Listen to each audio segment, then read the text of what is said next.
Hello! My name's Farley. Welcome to AdAstraDraconis, and it's time for some more Cobblemon. I hope everyone's doing well today, because we're playing Spin the Wheel for Where's That Cobblemon? Now, I haven't played that in a while, mostly because I haven't streamed on this world in a while. But now we've finished the Magic Carp Pond, I don't see why we can't have a bit of fun with Pokemon hunting. And to do that, we spin, or rather, I spin a wheel that picks a region, so it'll be one of the generation regions. And then I spin a second wheel that is filled with all the Pokemon in that specific region. So, like, if I get Kanto, I can spin the wheel, and it might tell me to go hunt a Pidgey. I might spin the wheel, and we get a later region. It tells me to go find a Typhlosion. This has happened before. It did not end well. Sometimes it'll be really, really difficult. Sometimes it'll be really, really easy. I play the base Cobblemon game. I don't have any add-ons that add all the Pokemon that are not officially in yet. So that means no legendaries. That would be quite the feat to try and hunt them on the wheel, that's for sure. Maybe in the future, who knows. But today we're going to be playing some of that. But first, I do think I should tidy up my backpacks. Well, we do have one full backpack that is mostly empty. And we've got this one. That one's still fairly empty, but these two are getting a little bit on the full side. So let's first just put a couple of things away. Let's put these in here. And then we will get started with all the fun times. No scars required for that. There we go. Put the fireballs in there. Should probably take them with us, though, on the trip, because I think they'll definitely come in handy. And obviously we'll also be keeping an eye out for any bonus shiny Pokemon. I don't know how successful we'll be at finding those, but we will certainly keep our eyes open. Because, you know, shiny Pokemon are always welcome in this house. So put that there, and then we've got in here... no, is it? Yeah, so XP candies in there, and then in here, so we've got the ability shield, flying gem, mystic water, no ice, and got a new follower. Hello, fancy axolotl. How are you doing today? Welcome to the stream. I'm just getting started. Just putting some things away first to make sure I have bag space. And I hope you've been having a lovely day. And let's just move some of this stone here, and we can take this down into the storage room. So let's do that first. And stone is on this side. There we go. 1, 2, 3 of cracked stone. Mossy is over here, I believe. It's always interesting to come back to a world you haven't played on properly in ages, where you've got a very different amount of stuff and different storage to where you're playing elsewhere. It's like, wait, no, I have it on this world, not that world. But it is what it is. So I've got the couch there, they can stay there. So the water lilies, these can go over here. Pretty sure they usually go upstairs, but we don't mind. So we've tidied this a little bit. Let's take just these. And then once I'm happy I've got a little bit more bag space, we'll get started with spinning the wheel. You're doing fine? Wonderful. I'm glad to hear it. I've had a bit of a slow start to today, but I'm doing pretty good myself. Or in the very least, nothing I can complain about. At least not legitimately. Wait. Is it done? No? Oh, no, I guess it's up here as well. So there, and then... oh, this one. Gravel is it here?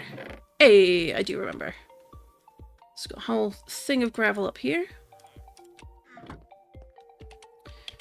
Now, is there anything... I think that's going to be more than enough room. I'll just put some of this stuff... No, I think we'll leave this as it is, and except for the wood. Let's grab that saplings in the white oak. Because we found pale oak, which is yay. Can't complain about that, but now it's like, where did I store the pale oak? Or did I even have a chest for it yet? Because it's cherry, mangrove, acacia sapling, jungle. Did I put it over here? I feel like I might not have even given it a chest yet. Because, like, this is white mangrove, which is a completely different tree. Well, might mean we need to give it its own chest. And that'll be what it be. But in a moment, once I've done this, I think it's dark outside? No, it's not. Well, it's almost dark outside, so shortly we'll do a quick nap in-game. Fun as it is to nap out of game, not helpful for streaming. So there we go, got those, and then in here, put that there. Glistening melon slice, where do I usually put these? No? I think I put it over in that building over there. So, we'll just sling it back in here. So, we're all healed up. We got a decent enough team. We were leveling Lilleep and Tyrant to get them to evolution level. Oh, Lilleep is evolvable, so let's do that while we're here. So, here they go. Another mark off in the Pokedex.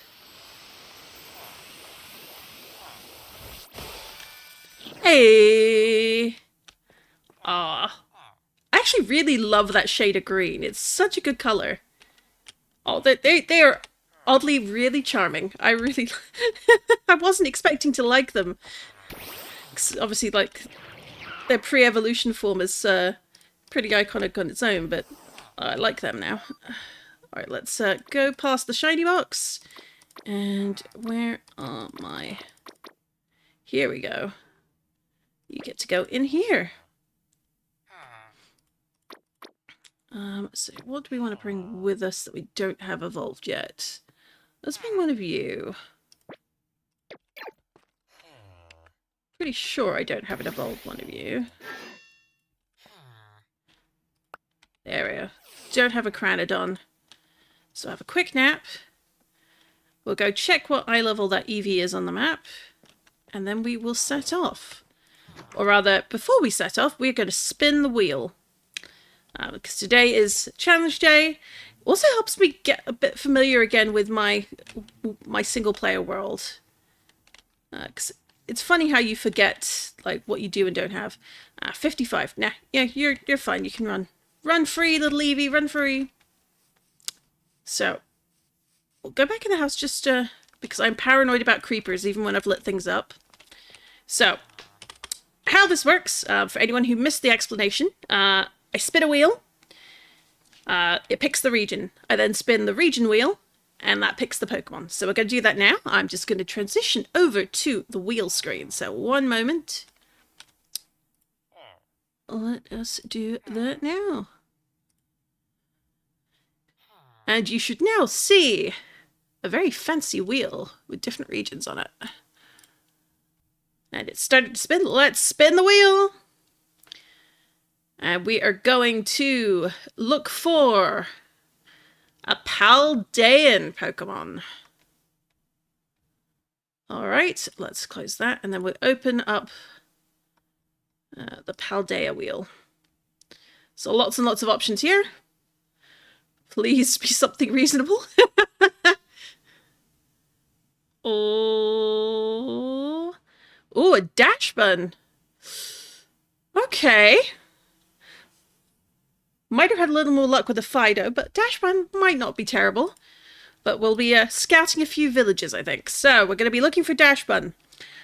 Now I do set time limits for this. Oh, and I see a starter Pokemon. Well, we'll go get that while I explain. I generally give myself about 30 to 40 minutes to locate a specific Pokemon picked by the wheel. Because we don't want to be fixated all day on them. Hello, how are you in there? Oh, come back here, you. Typical cheeky monkey. In with the beetroots as it is. So, there's my quick balls. There we go. And you're going to clobber the level 1. That's so rude.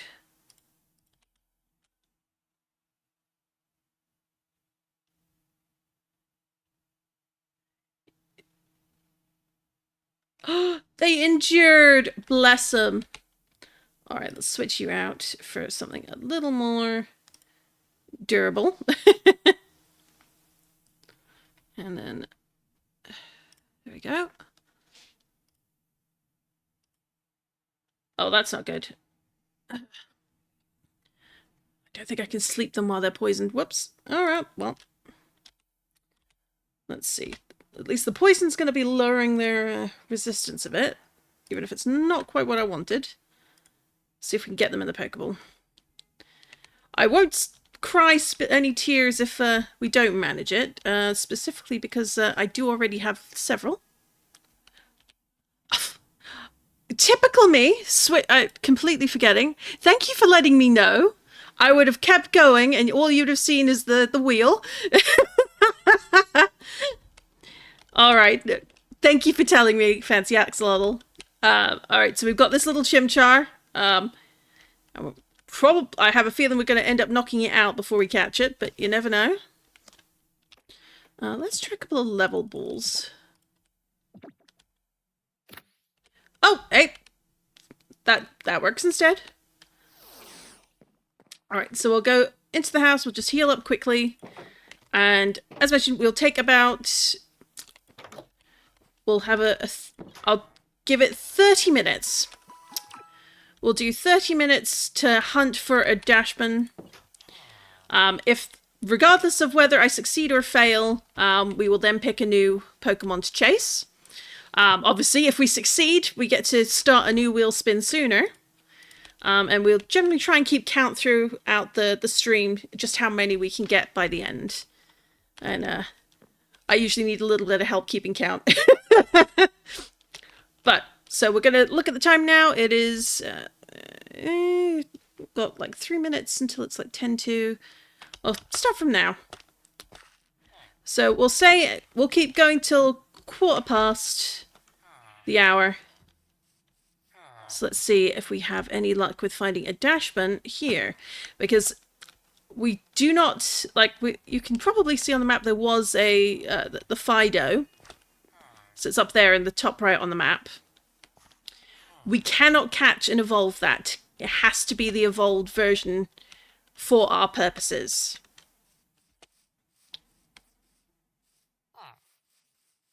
So, where are you at, little Fido? There it is. So, we've got the Fido there. Very cute and all, but we need their grown-up version. So, what I will do is... We've got a number of villages that we've got waypoints at. So, I am allowed to use those to get around, to try and find places. And since Fido and Dashman do tend to show up around villages and towns, that's what we're going to check out first. So, I think it's Mars Sorcerer. This was the very first village I ever visited. And you can see there is already a Fido here. Oh, and there's an Eevee in the woods.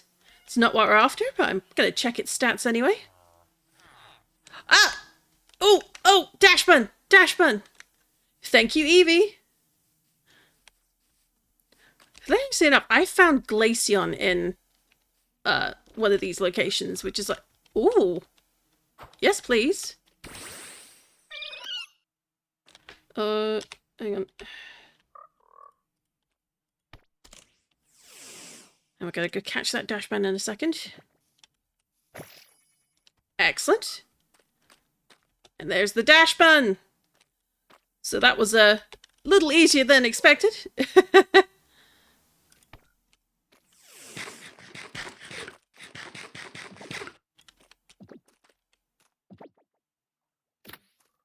Excellent stuff. All right. So we'll move out of the swamp just to make sure we're not going to get into any trouble. And we'll park it over here. And now we're going to spin the wheel again.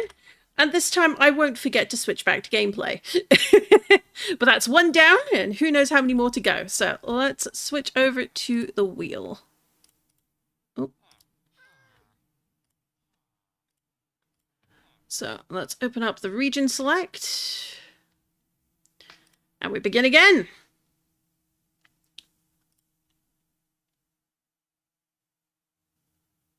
Ooh.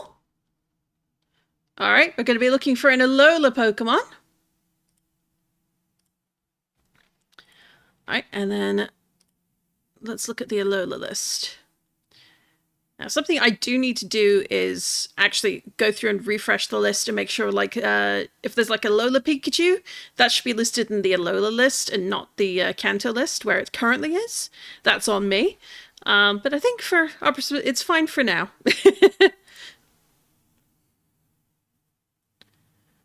Let's hope we get something not too... Oh dear. We gotta find a Brion. Oh no! Alright, alright. Pokemon number 2 is Brion. Let's think about where we might find one on this world. Because that might be a little tricky. Let's do a quick look into where they spawn in Cobblemon, because I think that might help judge, like, the first places to start looking. You'd think I'd know by now, but it's generally on the coast, near oceans and tropical islands. Sometimes I've noticed a little bit of stony shore as well, but it doesn't necessarily always mean that's where they're going to be. Oh, hello. We've got a Combuskin over here.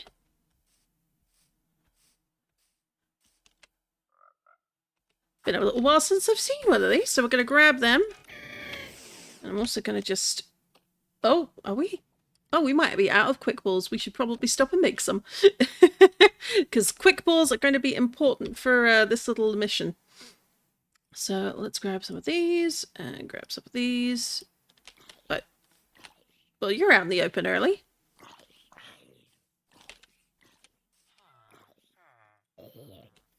Right, so got that there, and then we want some gold, which I have plenty of. That should be more than enough in the way of quick balls to get us started. So let's put the dirt in there.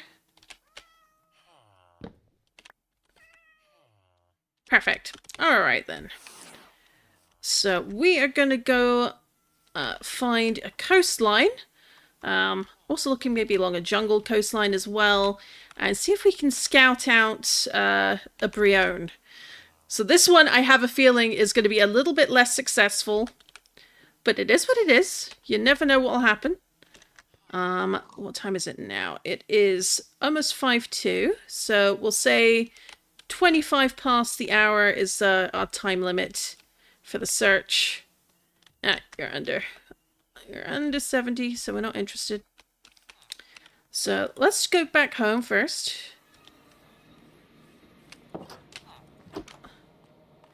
I'm gonna have a quick nap just to reset the day.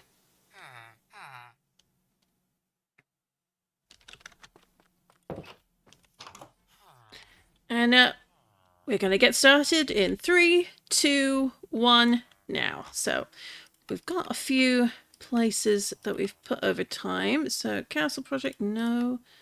But we did have a jungle. Where was it? Tropical Island Ruins. Here we go. So we got this place, which might work in our favor, because it's a lovely little rain. Well, it's a rainforest more than tropical anything, but then we've got a dark forest and a proper jungle over here. We got some deep, warm, deep blue ocean, that sort of thing. So we can scout around these parts and see if this does us any good. And then if that doesn't work out, we can try and find it somewhere else. So what Pokemon do we have with us? Oh, we got 1 week. So let's kind of feel like sailing might be more in our best interests. But for now, we're going to take him. And go from there. So see what Pokemon might spawn in the water.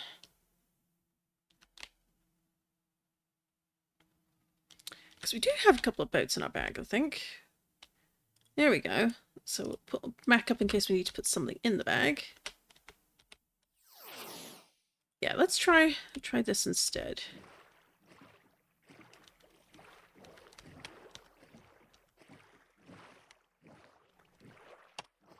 There we go.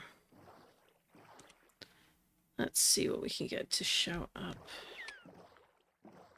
Because you never do know, like, it's interesting where some Pokemon will show up and where they won't.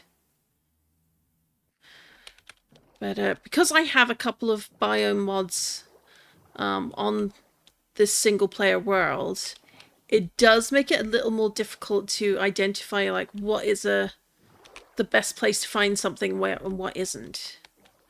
Although this little place could be fun to come back to if I want to try hunting for I'll have to keep that in mind.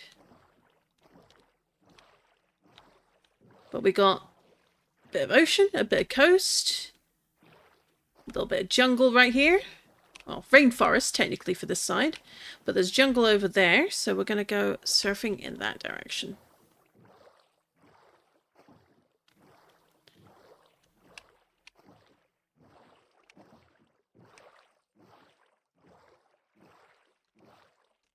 There we go. Let's see, does anything interesting want to spawn in the water while we're here? Let's do a little bit of a closer look. One nice thing is, this does all add up for the Pokedex, which I appreciate. And we're doing pretty good. We've got most of the Kanto Pokemon, with the exception of Porygon. We're missing Porygon, and we're missing Dratini, Dragonair, and Dragonite. So I still need to find them. My eternal nemesis, Chikorita, and Totodile, the two of them just refuse to show up no matter how hard I look for them.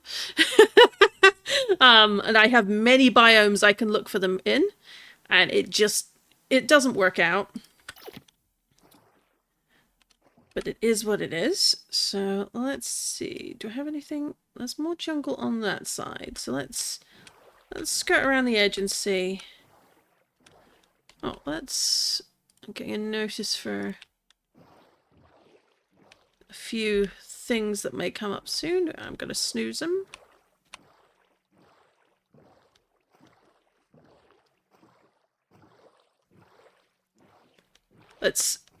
I have to say, I really do like using like a terrain generator mod to add in all these different biomes, because it makes the world so interesting. Like, these rock formations are some of my favorites, because they're just so grand looking. They're so interesting. Then we got... Who's that guy? Oh, Palossand.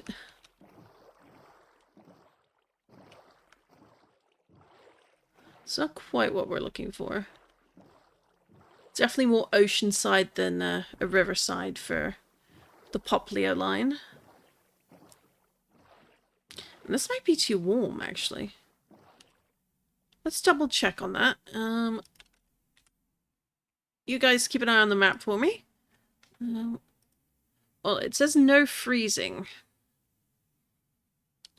So, but coast, ocean, tropical island. It doesn't say warm, but it does say no freezing locations. So I suppose we're not completely off the mark. And Rainbow Beach. Oh my gosh. That's so pretty. Goodness me. All right.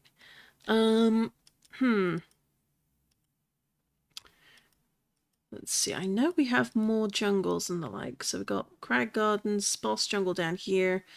I don't feel like that's going to be a good enough spot to find one, though. So we've got the rainforest over here, and we've got a lukewarm ocean right next to it. So this could be a good place. Stony Shore. I have found so many Poplios close to a Stony Shore. So let's land, or go to shore rather, and we're going to go to the volcano and fly over. And go from there and see how well that does or does not work out for us. So, use our warpstone. Volcano.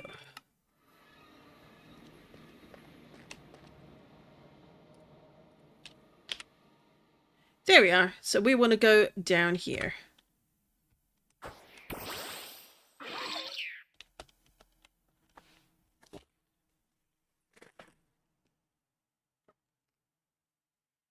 Oh, nothing important. That's fine. You get a random text message that you weren't expecting.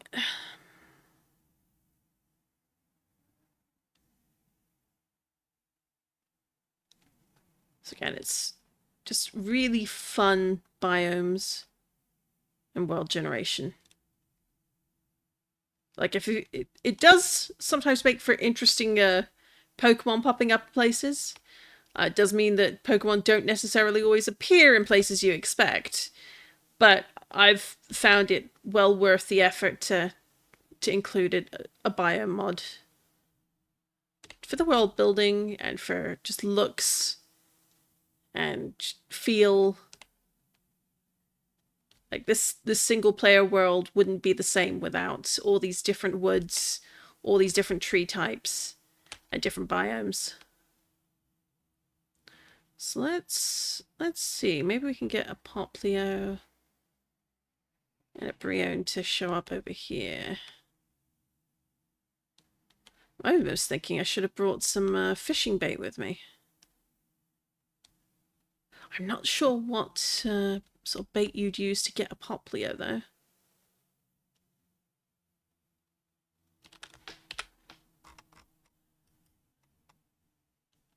Anything?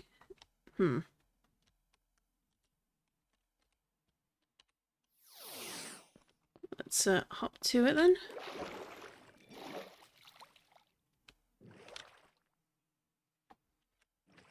So we've come over here, so we want to cycle on back.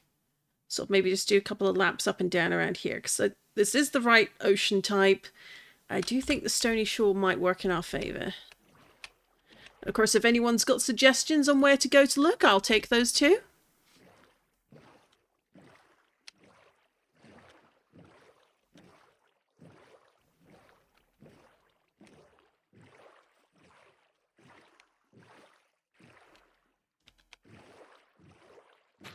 Nope. Giant lily pad, we'll take that.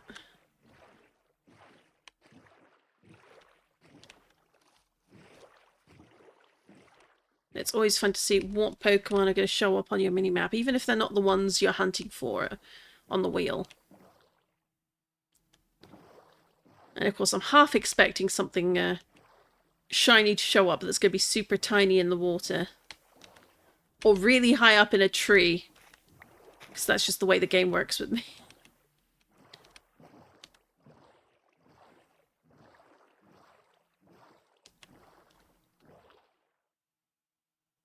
Let's just give it a minute to load things in. Nothing is yet.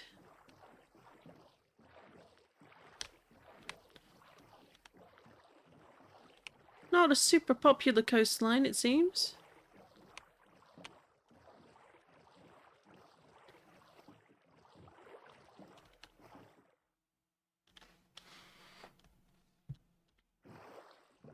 For any folks watching, what are you up to at the moment with your own Cobblemon world, assuming you play? If you're thinking about playing, what's your favourite Cobblemon design? I'd love to hear it. I think we've got so many clever blocky forms. Although, I think, like, I've heard some folks complain about certain colours for shiny Pokemon, and I have to agree.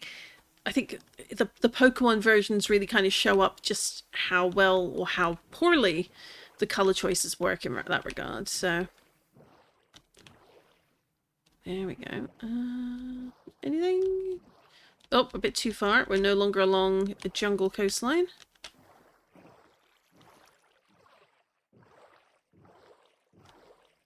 I do wish there were a few more tropical islands, though.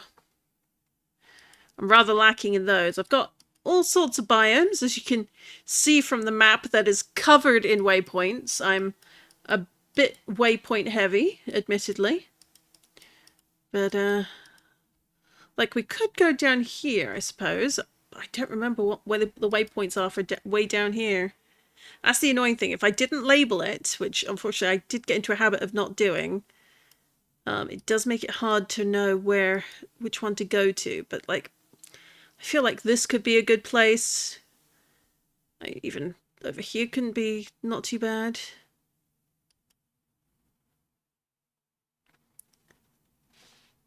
We'll do one more loop around here, just to make sure. Because you never know. We go back the way we came. And the reason I sort of expressed an interest in Stony Shores is I have seen Popplios pop up around here. Really consistently, no less, like different members of the Popplio line. I think the funniest one was a giant Primarina that just showed up when I was playing on the Obsidian Refuge. And it was just there. And like before that, there'd been a Popplio. And before that, there'd been a Hisuian Samurott.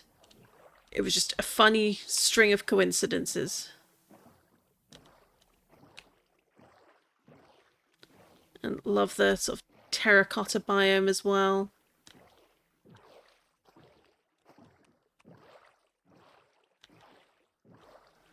Alright, let's go over here.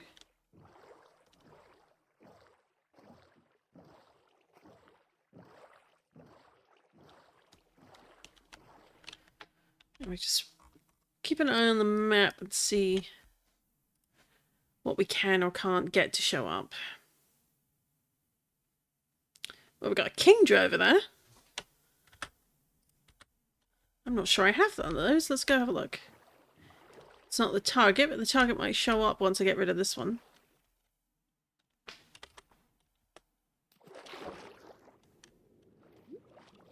Oh no, I do have a Kingdra already. Huh. Fancy that.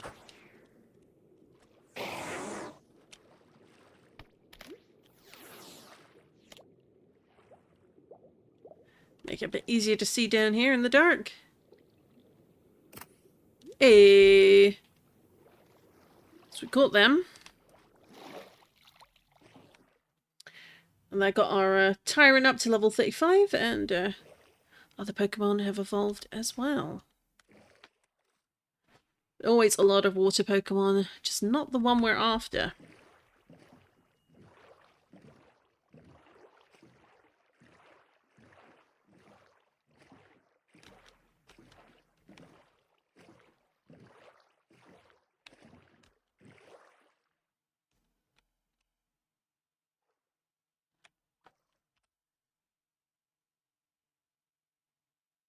See if anything else decides it's going to show up.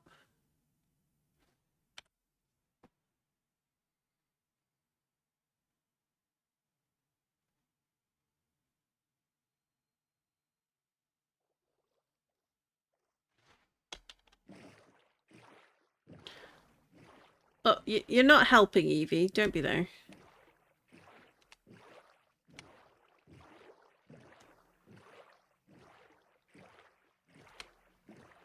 I don't believe Eevee counts as ultra rare though, so it's fine.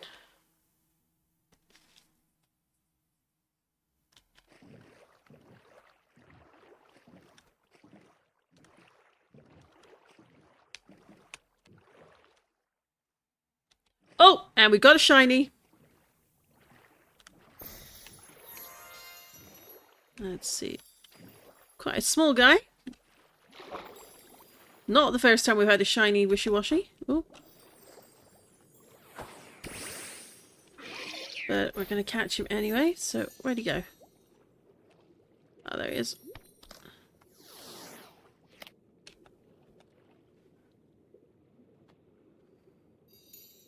Oh. Hey! Well, we got a shiny. If nothing else. Alright, so I think though, we'll break this. I'm gonna take that and then just... Oh, I'll swim to the bottom here.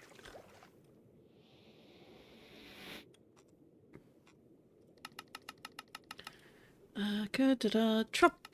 Oh no, I've been here already.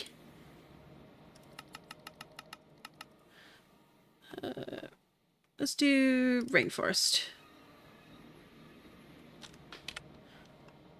Alright, not quite where I want to be because this is a river, it's not the ocean. And it's south of the volcano, so that's again not quite what we're after, which is annoying because it would be very useful, but it's not what we're after.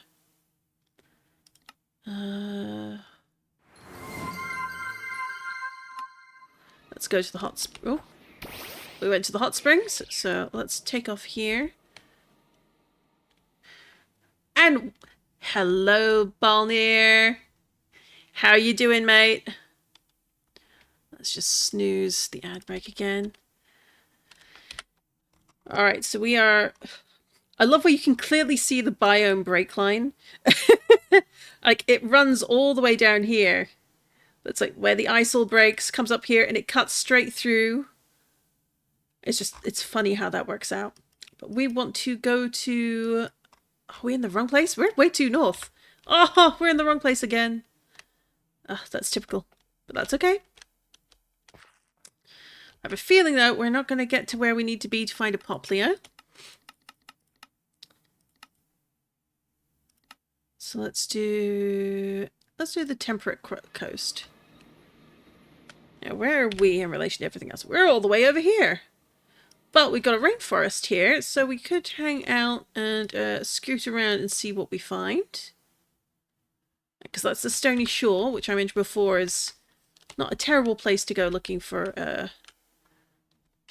Oh, there we go. For the... Another one? You're entirely the wrong one. Oh, there's a zombie. Nobody cares about you, zombie. Oh, you're here. Let's get rid of you.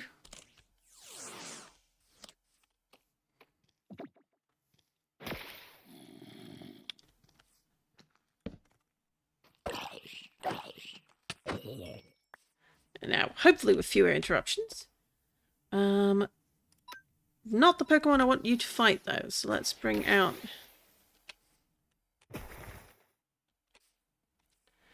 We're gonna... Oh, you're paralyzed. Why are you paralyzed? Oh my gosh. Why was that a crit? Alright, fine. I didn't like you anyway. Really?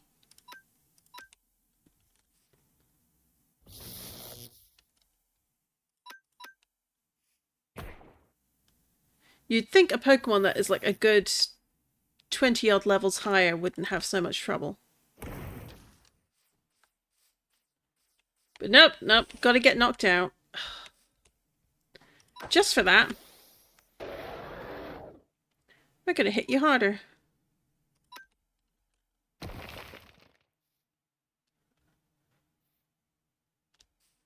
No regrets. So maybe the fact that it's going to be a little harder to catch a few Pokemon while they're knocked out. But for now, we have a few more minutes before we run out of time for this challenge, which is to find a Brion.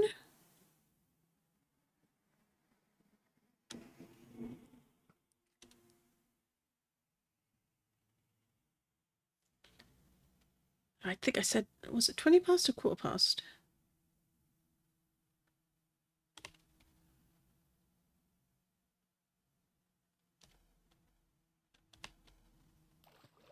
Oh. No, don't want you swimming, we want you flying, but lower to the water. There we go.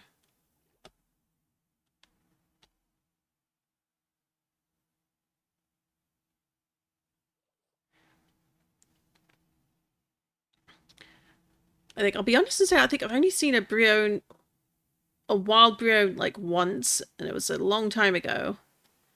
But I've seen Poplio on the Stony Shores.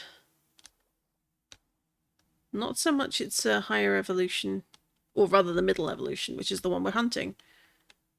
Typical.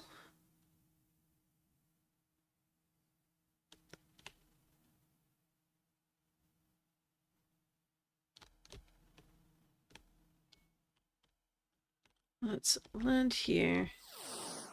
Drop off the boat.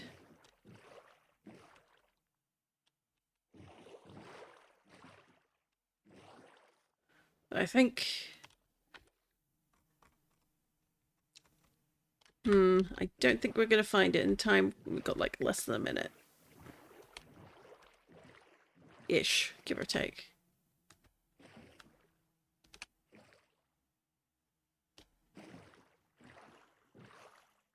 But we got beautiful biomes around here, that's for sure.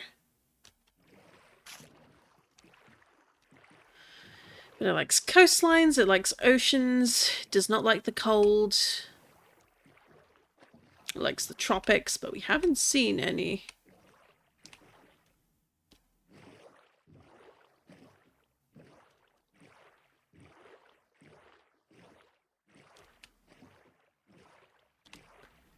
So let's try letting that load again.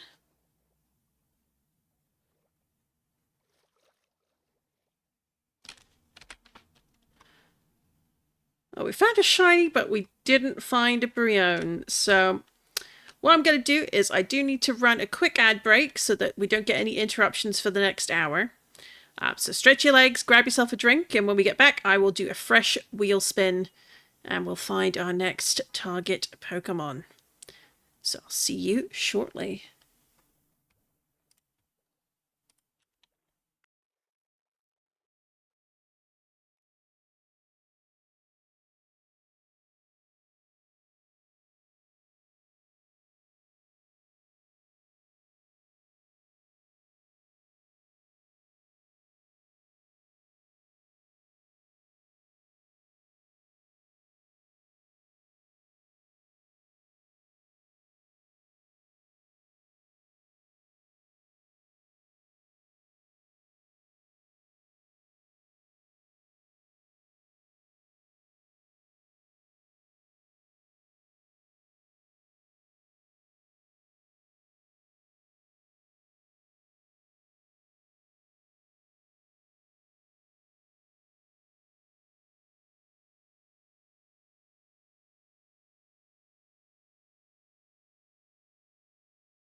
Alrighty.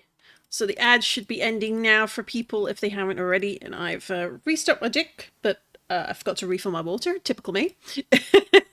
So we need to spin the wheel and find a new Pokemon to go hunting. So I'm going to just transition the screen now. One moment. There we go. So we found one Pokemon, which was the Dashbun, but we did not find the Brion. So back to the region wheel. Let's see what we're going to be looking for this time. Oh, another Paldean Pokemon.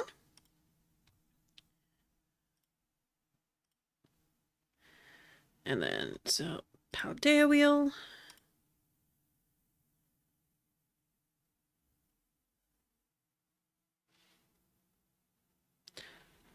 Oh, no. All right, so we need to find a Tinkaton. That might be a little difficult, but we're going to give it a good old college try. That is the Tinkatink line's final version. We can find them near some of the ruins, but usually near a Gimmighoul tower. Usually roaming around, not in the tower itself.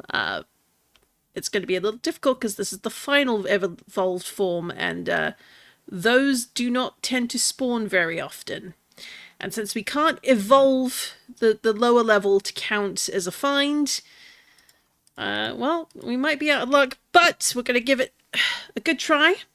So it is about 21 past, so we're going to do it till about 9 minutes to the hour. So we'll start from now. Let's see, do we have any towers on the map nearby?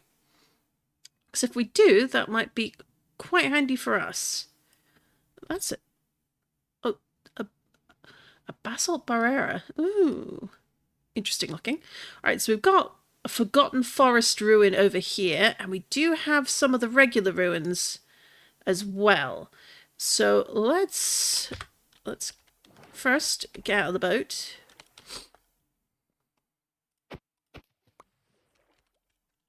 And now I'm double checking that the mic is, yeah, no, mic is on. Let's see. Let's get 1 week. And fly our way south.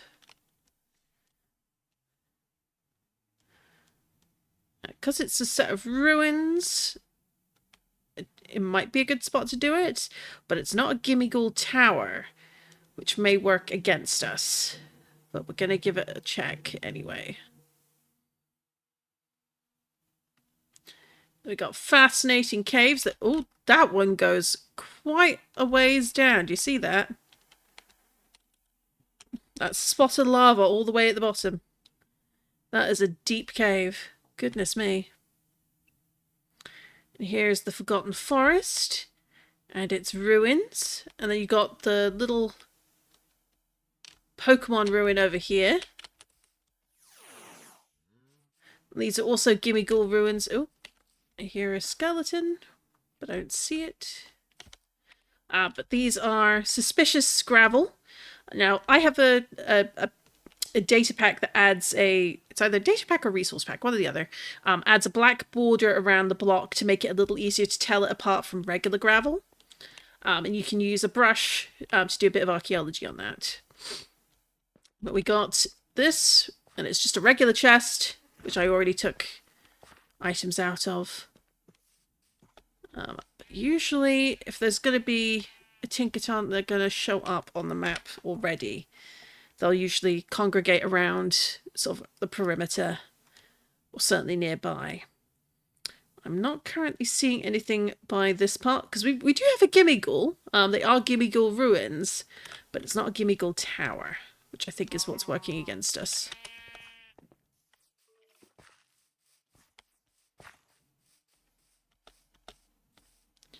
So let's go a bit closer to the regular ruins. These, regrettably, never have any good loot in them, so I've stopped bothering trying to find any. But it does make interesting storytelling of, well, it's a Forgotten Forest. Why? What happened? What turned it this way? And also you get then, like, all these interesting green blocks Oh, loop. Odian bulb. Ooh, melon slices. Allium Odian soup. I doubt that's going to be healthy for me, but you never know. And that's a bed. Oh, this... Oh, that's really creepy. That looks like a crib. Oh, I don't like that. Nope. Oh, hey, an anvil. Let's take that. Can never have too many anvils.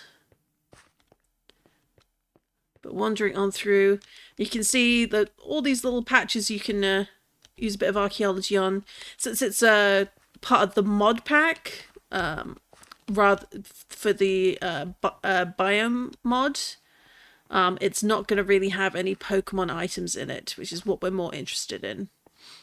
But it's still really interesting nonetheless to see in action. And it kind of makes you wonder, you've got like all the basalt here. Like, was there... There's no volcano, but was there some sort of event that happened that maybe caused too much damage, maybe wiped people out? Is the lava over here a sign of something more? You just never know.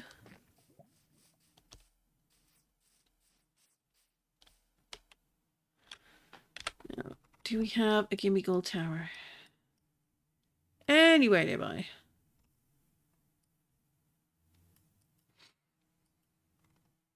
We do. Okay.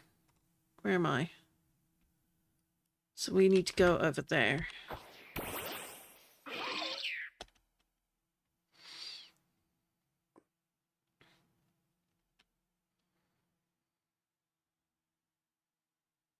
Look, there's even one over there.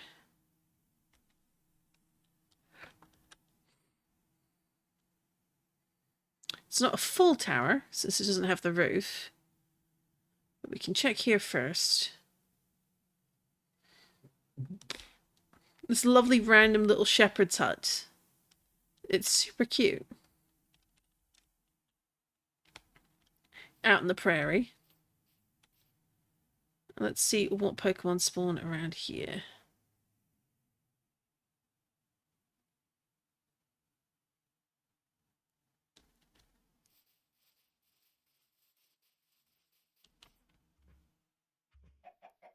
So I'm not seeing any of the usual types. I mean, you can always expect an Eevee to show up whenever you're around. But I don't think this is what we're actually after. That's a Combee. Where's the Eevee gone?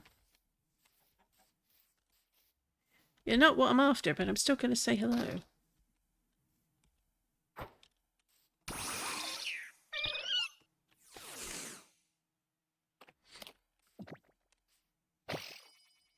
That works. Yeah, no, I'm not seeing any of what I need to see there. So let's go to the full tower.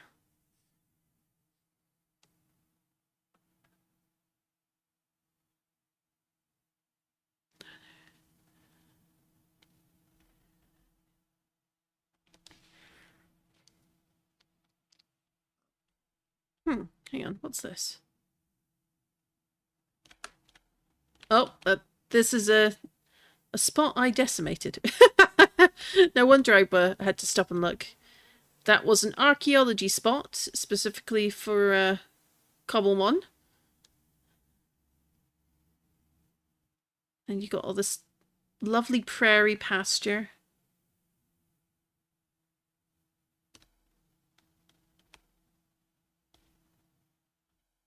Just such a lovely bit of grasslands. And of course, we've got the tower over here on this incredible inland lake with an island surrounded by water. Oh. So we've got a Tinkatink, so we've got a sighting of at least one Pokemon type. But it's not the one we're after. We want... Oh. We want the next one up. So let's perch up here and have a quick nap.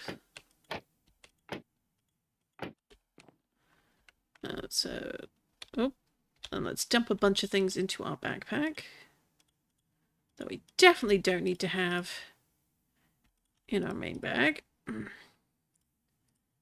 And, yep, there we go. Nap time. Hello, Alara. Nice to meet you. Can you reply me in chat? Well, sure. But I am busy streaming on a timed event right now, so on a timed run at the moment. What's up? Nice to have you. What's up?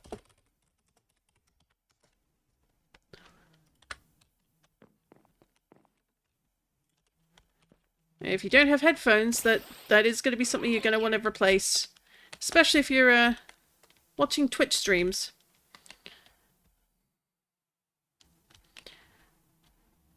But we'll come down here because we have seen a Tink spawn. So this could be a good place to maybe wait some out. But it could be worth also checking, like, are there any other places? Because I've never thought to look up, like, where do the Tinklines spawn aside from, around these towers?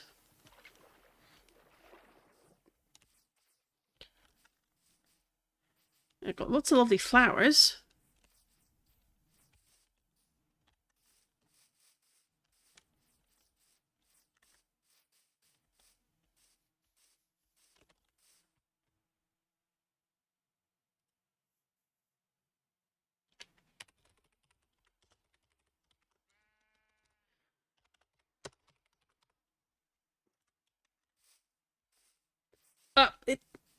Well, it's not the one we're looking for, but, you know, it's a starter Pokemon, so we are going to grab it. If it had been a Mudkip, I would have been much happier, but, you know, Mudkips generally don't spawn out here. Let's grab ourselves a Squirtle.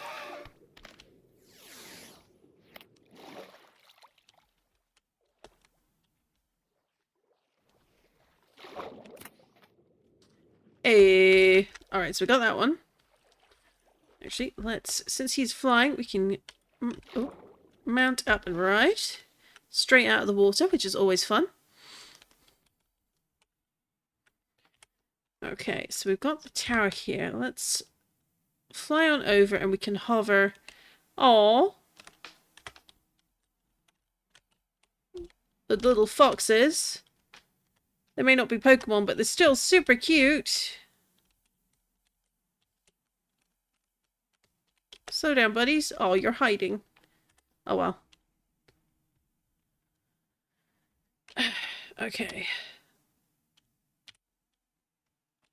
So we're going to wait for the Tinkaton.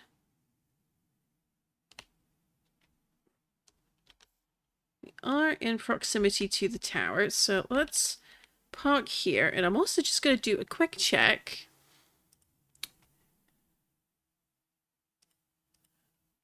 Where does it say? Tinkaton, Tinkaton. It says the Otherworld and also the Ether, which doesn't help. That is like the least helpful comment like the internet can possibly give me. Alright, Tinkaton.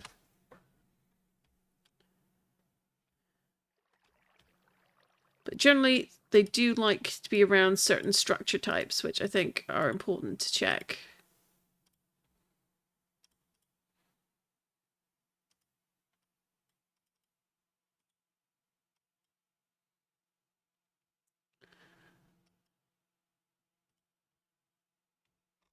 So we've got Tinkaton.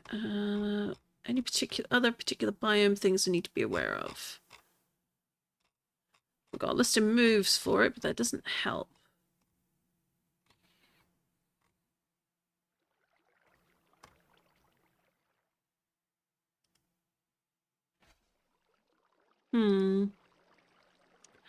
Biomes.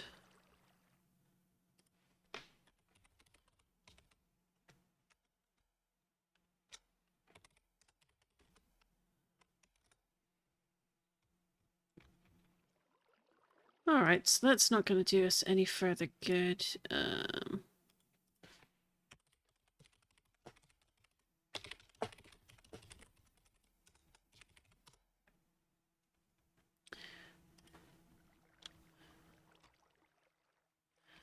Yeah, so it definitely spawns in the wild. It spawns on the ground. But it's in the overworld, but not much in the way of biome information beyond overworld, which, you know, does not tell you much.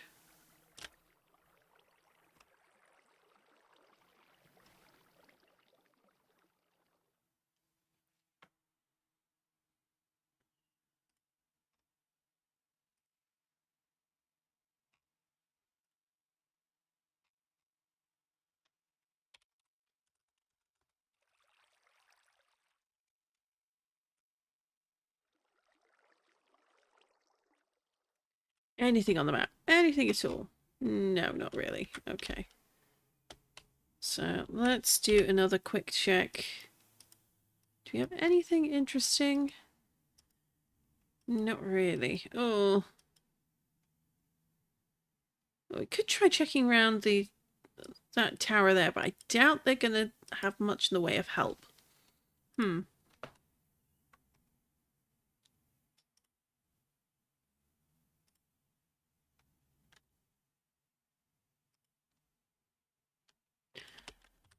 Alright. Remove someone in chat because we are not here to give out personal information.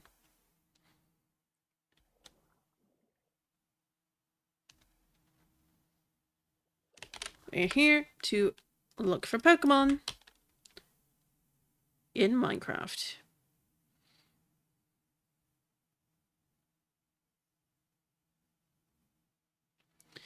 Because we saw a Tinkatink, but that was about it. And we're going to need a little bit more than that to get where we're going.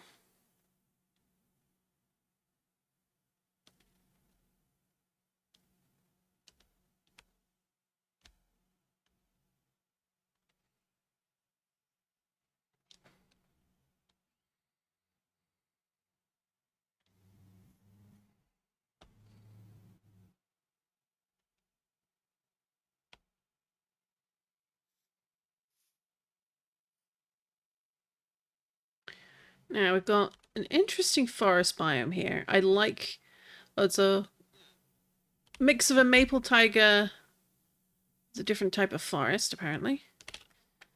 So let's see. Do we have any signs of another Gimme Gold Tower nearby? Nope, we've got some mountains. Doesn't mean we won't find another tower. Let's see. Now, usually we wouldn't see a Tinker or their line around a pillager outpost, but you never know.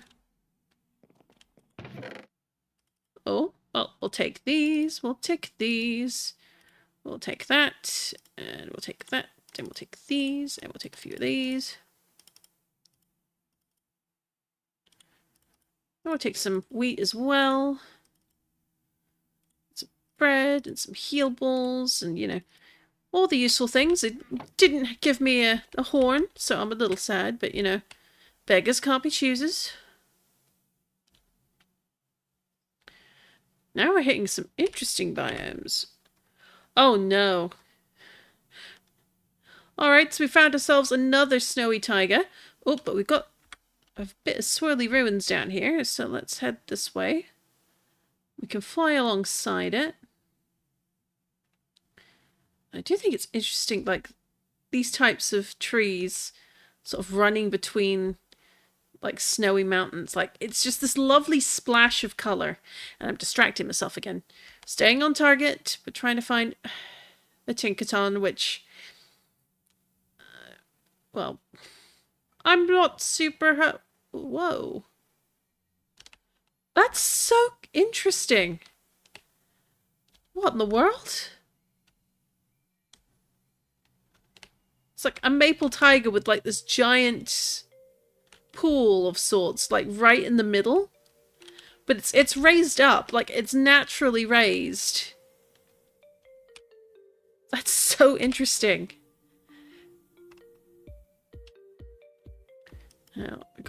ruins there, so we're going to fly over that way in a minute. Do we see anything else interesting? Nothing as yet, but we do have a Skyrise Veil.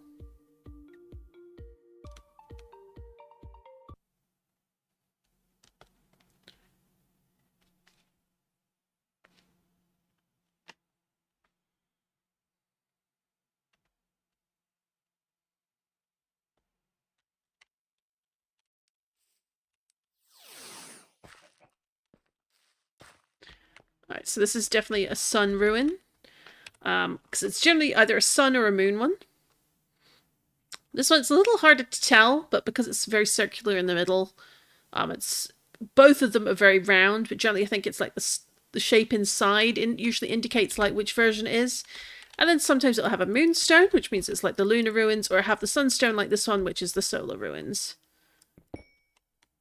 Oh, and then we've got a loot chest, which we will definitely take. And we'll definitely take the red candies. Who doesn't love some red candies? A revival herb.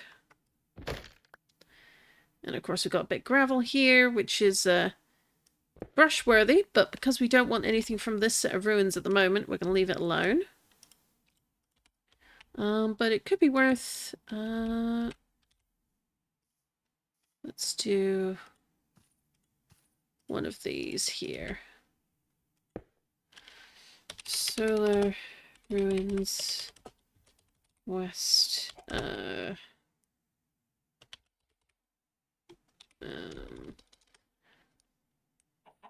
Or is it east? East. Yeah, no, I'm right. It's east. Oh, and you can also tell it is the solar ruins because this is a soul rock. A very well started soul rock. Well, for a given value of well.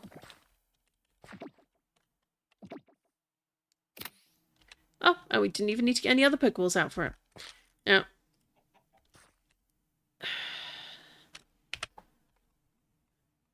no Tinks though. Like, you can see all the Gimme Ghouls spawning around here. Oh, there's a Tinkertuff! So we're not actually as far off as I thought we might be. See if we can locate the Tinkertuff. Oh no, they're in the powdered snow. That's not going to end well. Because powdered snow is the one you sink in, and it can kill people, and it can kill Pokemon.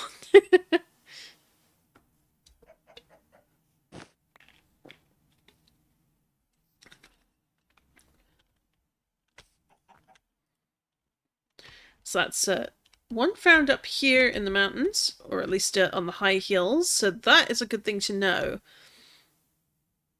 Because I did see remarks that the hilly biomes tend to be a place that they can spawn. That's really good to know. And we've got a Riolu as well over here somewhere. Oh, there he is.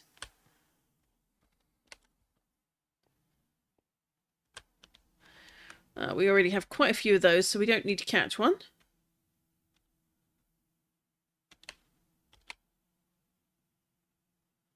We're going to fly over to these mountains over here. And then we're going to fly back and see if something else has spawned in.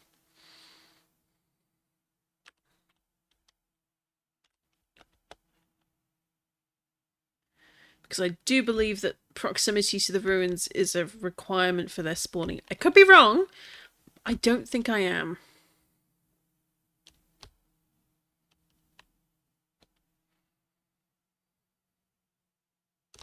Aww. Baby goats. They're so small. Look at a cute little guy. But Farley, it's not a common one. And how does that stop it being cute, honestly?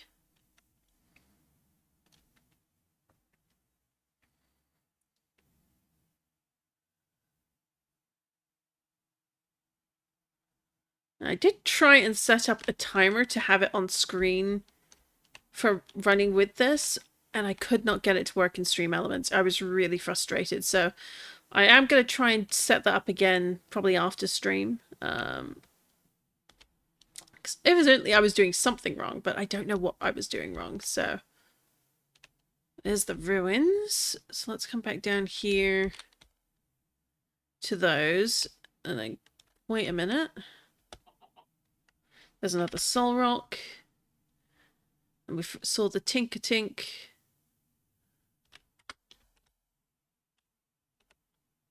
I don't think it was a Tinker-Tink. It was the next one. It was the middle evolution stage that I'm forgetting the name of. Even though I literally just saw it. Oh, Arctic Fox.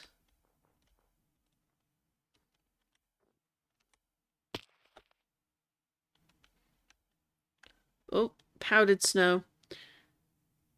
And you can tell this is powdered snow by the pattern. The fact that my Pokemon is sitting in it and there's icicles forming around the sides. Oh, there we go. It takes a minute for the freezing to wear off. But yeah, regular snow, like full snow blocks that are normal, won't have that slight snowflake pattern to the side, like the slightly bluey marks. It'll just be white. So to walk on top of these, you'd need a pair of leather boots. So let's see, maybe around here.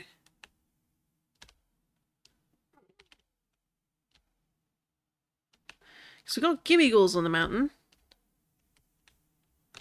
But that's about it.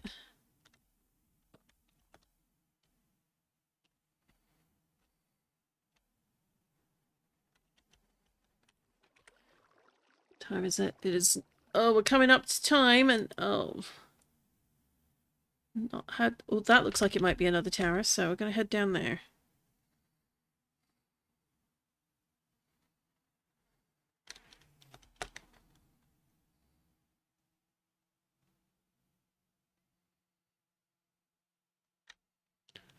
Well, this is interesting. Why is this... Forgotten Forest adds a green tint to the world. Interesting. Or is it... Maybe it doesn't. Is it something else? Feels like overgrowth woodlands turns everything green. Ha! Huh. Interesting. Oh, where was I?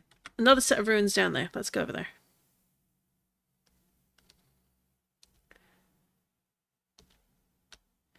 I think this over here is a bit of a little bit of a dig site, so we're going to check around here for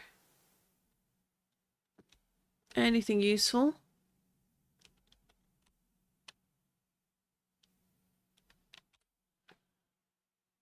Shattered glacier. Ooh, and a crag. It's got prairie, more orchards.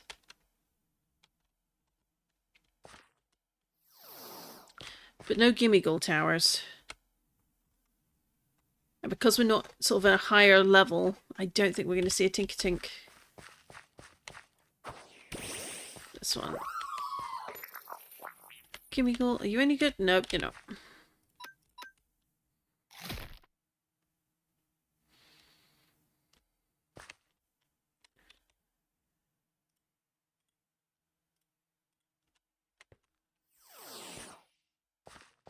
It's got lots of Pokemon spawning and none of them are what we need. Unfortunate, but it is what it is. I think we are about out of time as well. So that is like... So far we've only caught 1 out of 3 of our target Pokemon. That's not a good run so far. But it is what it is. So... Alright, so we've got a fur clearing. Coniferous forest with fur clearings. I like that. I keep discovering new things I didn't know about the possible spawns I could get. Fun times.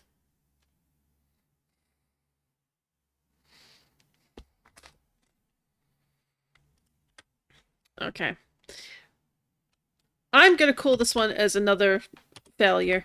There's no point. I won't find another suitable place in time. So, let's spin the wheel and pick something else. Assuming I've done this right. Oh. Nope, I didn't do it right. Let's try that again. There we go. So let's do the region wheel. Paldea is the enemy. I might have to remove it from the wheel if I keep getting it. Oh.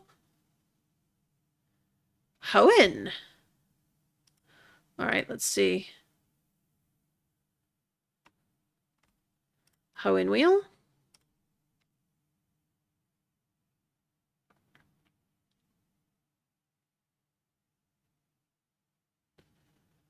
Oh no. A Huntail. Okay, that's definitely a water poke type. I have no idea where you'd find one. We're going to have to do a little bit of research, I think. But that will be part of our 30-minute timer, so let's transition back. So, Huntail. Okay, so we're going to have 30 minutes starting shortly. As soon as I can get this to behave. Yeah, so we've got 30 minutes. We'll do that. Now, where do we find a Huntail? Aside from oceans, so we're starting now. I know I've seen one before. I'm pretty sure if I go into my Pokedex, we will see. Yeah, I even own one. Swift Swim, height in relation, basic stats. Can drop a deep sea tooth. But I don't think, yeah, it doesn't indicate where I will find it. But I believe it, since it's part of the Clamperl line, we got to find a warm ocean, or regular ocean, or a deep ocean. Now, fortunately for me, there are plenty of oceans to be had. But are there the right types of oceans to be had? That is the question. It's got ruins to excavate over there. So then we want to go to Marklacred. Okay. But before, we're going to put a brief pause on the timer, because there was this one spot near here that I went, ooh, that looks like a fossil spot. We're going to dig the fossil. Now, this is just one of many types of fossils in added by Cobblemon. You can generally tell that it's not, because it doesn't look quite right as you're flying over it. Most especially because there's cobble exposed, and that's usually, cobble usually isn't in part of the open world. That's why it stands out. But there's normally like cobble stairs or cobble slabs with bits and bobs of other stuff. Sometimes there's a bit of exposed tuff. But in here will be some suspicious sand or suspicious gravel. Usually gravel with the ones that are inland like this. And this is where you're going to find some of the fossils, potentially. So let's grab our brush. We have... we're going to need a different shovel, because I've said it before, I'll say it again, I don't generally use a speedy shovel because I will break the suspicious sand or suspicious gravel. Because it goes too fast and I have poor control. So, regular gravel looks like this. I have a pack that lets me see the sus gravel. That's why it's got the black border. But you can see in the middle, like compared to this, there's like a definitive dark patch in the middle. Almost like the center of a whirlpool. And that means there's something hidden inside. So we're going to grab that.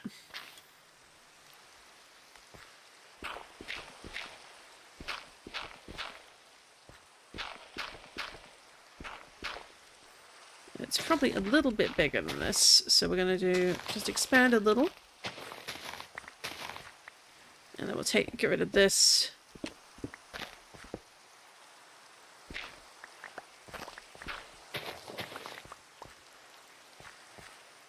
And rid of these. I doubt it's going to go much deeper. But we might want to have a quick nap in the rain just to get rid of the dark night. Of the nighttime sleep variety, not the Batman variety.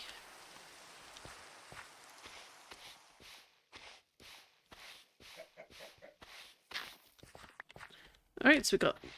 One nice thing about these sorts of sites is you do get some random items that can be useful for evolutions as well as for battling. And then you get fossils like this one. This is a bird fossil. Fossilized bird. And that's one of... because there are fossils that you can revive into actual Pokemon.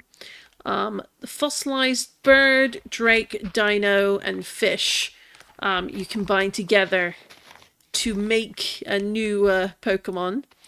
I forget which game those were added in, but essentially you can make up to I think it's 3 or 4 different Pokemon depending on the combinations you used. And it's meant to reflect like how in history paleontologists used to sometimes mix up different fossils that overlapped and made entirely new Pokemon from them, intentionally or by mistake. Either way, like, that's just what happened back in the day. And it's kind of a reflection of what happens when different fossils get mixed up and combined together. And then revived to live again as something completely new.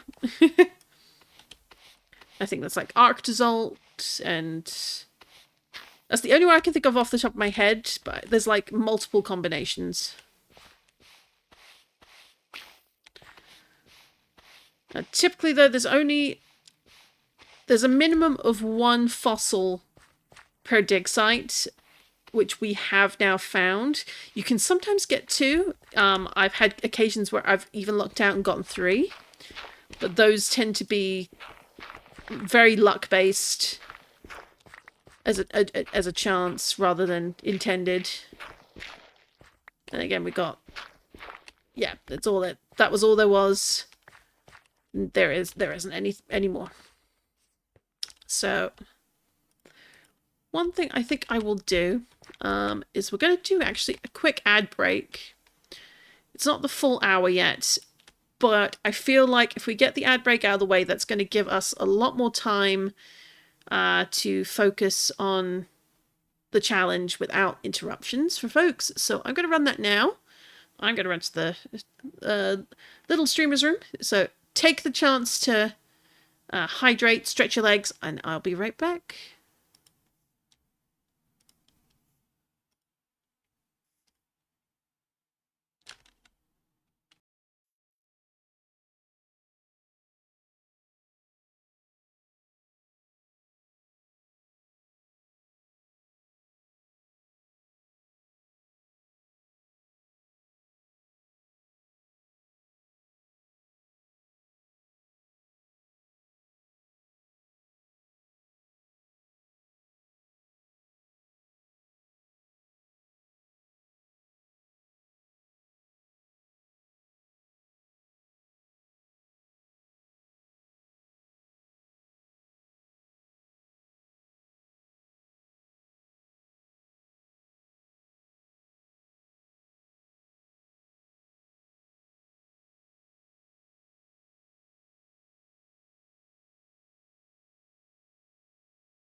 And we're back. There we go.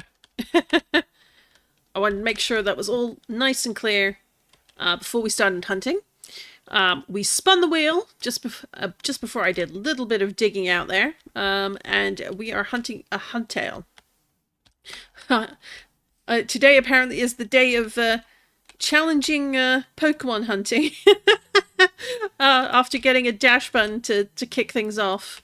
The dash button is the only one I've found so far. No luck with the Brion or the Tinkaton. So let's have a look. We want to go... I think... When I did my original fishing for a Magikarp, shiny Magikarp that is, just trying to remember where I did that. Also becomes a case of, where is my home on the map? Skelly Spawner. There we go. So home is there. It was along here because we've got a warm ocean, and it's like one singular warm ocean next to a lukewarm one. There's a river. It's not a deep ocean. And I think warm ocean counts for... Yes, it does. So we're going to go back to Masorzer and fly on over there. And we're going to just do a little bit of swimming around. We're going to do a little bit of fishing. Because this looks to be one of the better places to go for that. And hey, it's another Eevee. Oh. OBS, please stop acting up. 2 Eevees for the price of 1. How lovely.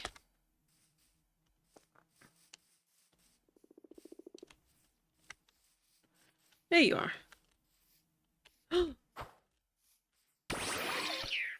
Definitely grabbing a 73, because why not? Let me do a quick map check.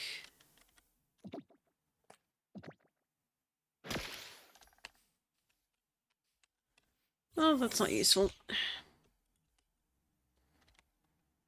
Go switch you out for Ingram.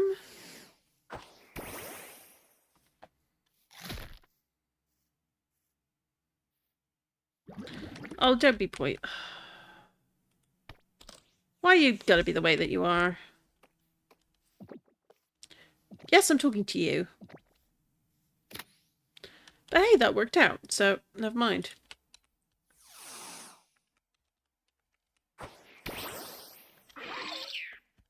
So we fly on over here. I mentioned... The funny thing is like, on the other side of the village, I actually found a Glaceon in, like, I think, like, week 1 or week 1 and a bit of this world. It's always around this village that I tend to find very useful things.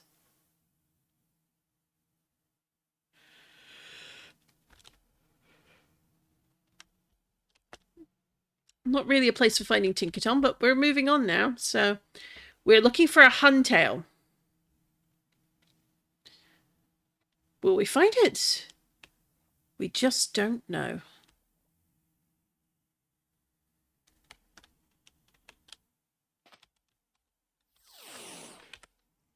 It's got the lukewarm motion here. And if anyone's going to have it, this is the place to do it. And it's small enough, I think, that we can also move down here because we've got the lush stacks, which is kind of warm. Kind of a warm ocean. But mostly a lukewarm ocean. There's a warm ocean down here as well, where there's a coral reef. So if we find we're not having much luck up here, we'll fly straight down and take advantage of that. We've got even a teleport point there as well. But this is small, and it means we can kind of control where we're at.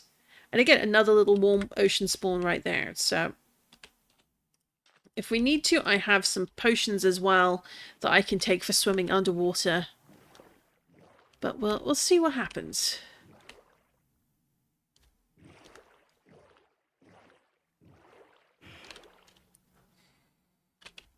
Alright, we've got Mantike, Love Disc.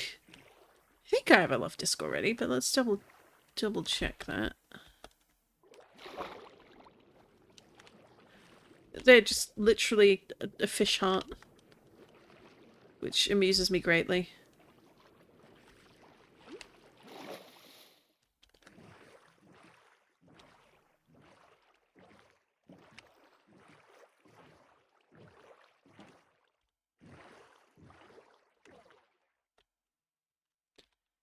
Since we're here, I'm gonna take...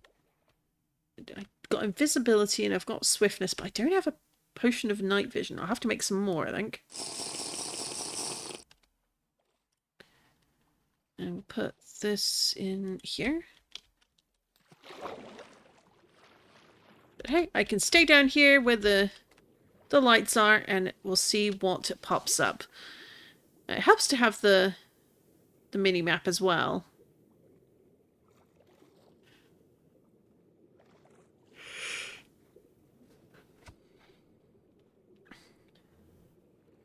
We're sort of along the edge of where warm transitions into lukewarm. And we've got this Gyarados here. Not bad, but I have a more impressive one, so we don't need to take that home with us.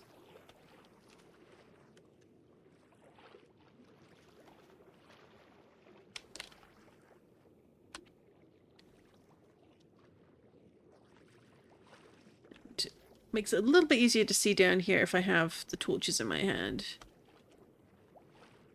Now, there's a part of me that has a gut feeling that we're going to want to move down to the coral reef. Because I feel like that is going to be the place. Most especially because clam pearls, I think, are far more likely to spawn there.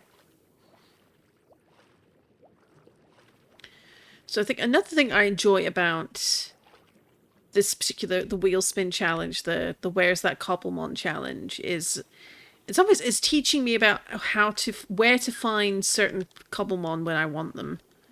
And really encourages you to do a little bit of research as you need to. Oh.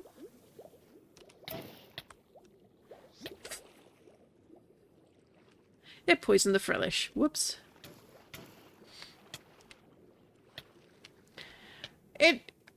Wow. I didn't think it could do that. It's a mighty pufferfish.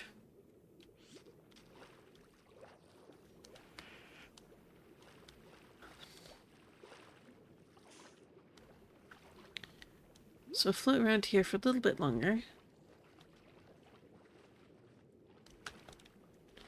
Is it? No, it's Tentapex, isn't it? Oh, we don't have one, so let's grab one.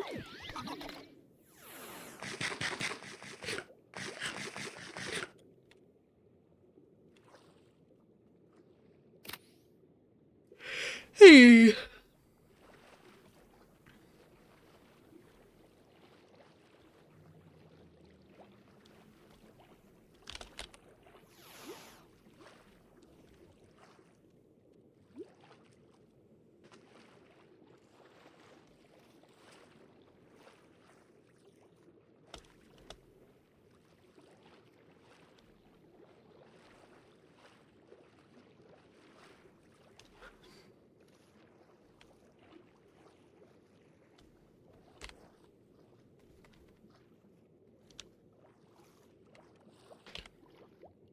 Alright, so we'll do one more lap around this spot, and then I'm going to, not get poisoned, but I am going to relocate down to the coral.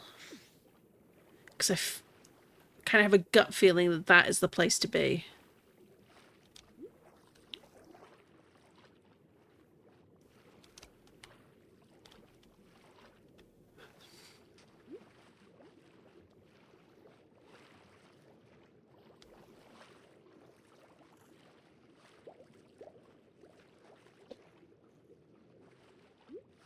And who knows, we might get another aquatic shiny. We already fished up a wishy-washy. Oh, looks like my underwater breathing potion ran out. Oh, I grabbed one of the 3-minute ones, that's fine.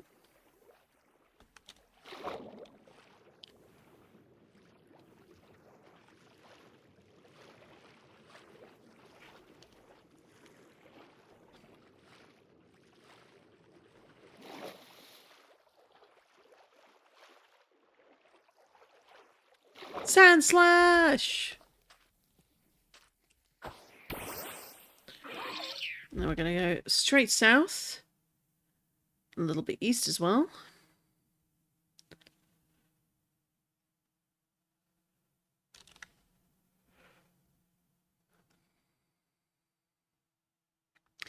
Hello, Matt. How are you doing? Hope you're having a good day so far. We're currently on our 4th hunt. Yep, it certainly is. We're doing a Where's That Cobblemon wheel spin challenge today. We found a dash bun and failed to find a Brion and a Tinkaton. And now we are looking for a Huntail. So it's been a couple of challenging ones. But we've got another 30 minutes to go. No, 15 minutes to go for this one.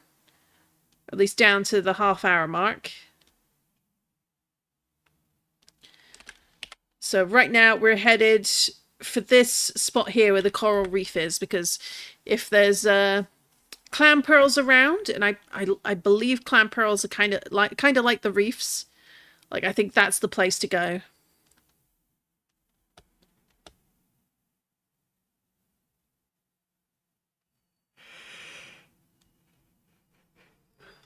We got one water shiny so far as well.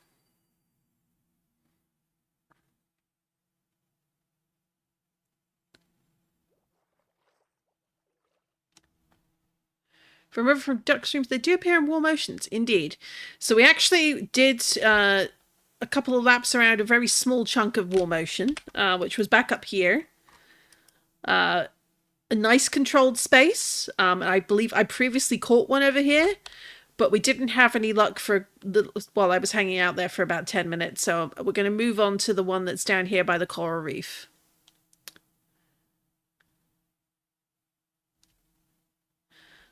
We got a shiny wishy-washy.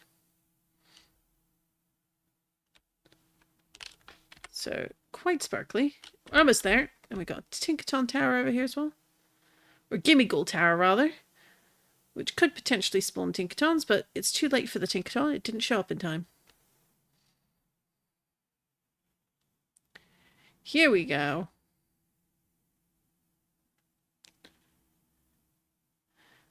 I love how the coral reef glitters in at nighttime because of the sea pickles, of all things. Right, let's do this potion.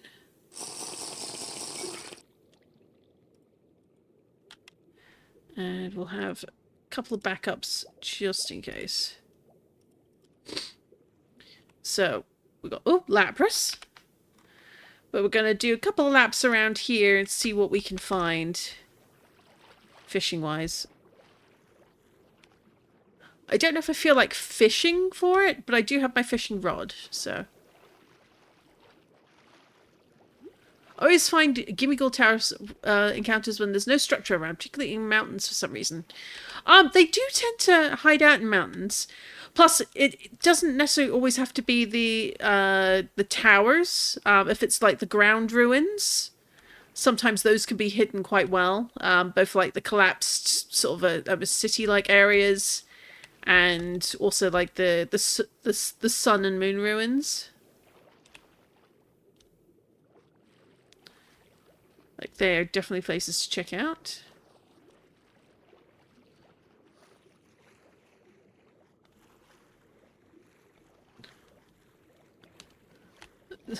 Shoreside sea pickles. Why not? Oh, we've got a Bruxish. Not what we're looking for, but, charming? Question mark? It definitely looks like someone just threw paint at a fish and it stuck. But I already have one, but we're going to catch one just for posterity.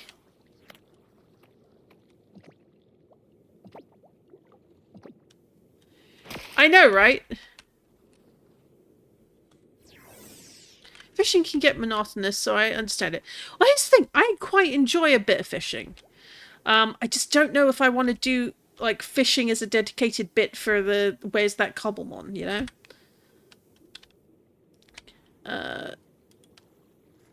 But if people, like, if viewers think, hey, no, I think that would be fun to have as a way to catch the fish when you're in the right biome, then I'm not going to say no, but...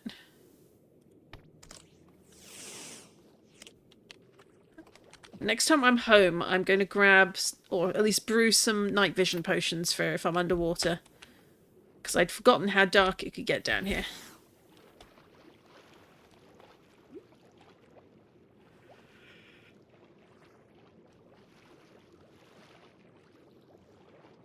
But who knows, we might get another shiny down here. I personally don't mind it, but you should do whatever you think is best. Well, thank you, Matt. For this run, I'm going to try and avoid fishing, but for future ones, we'll incorporate it, I think. Or at least give it a go. Worst case is it doesn't work, and we don't like it.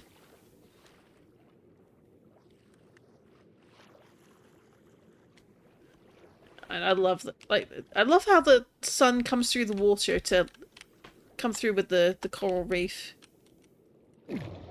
That's fun. Oh, hello. Oh. Oh. Oh, hang on.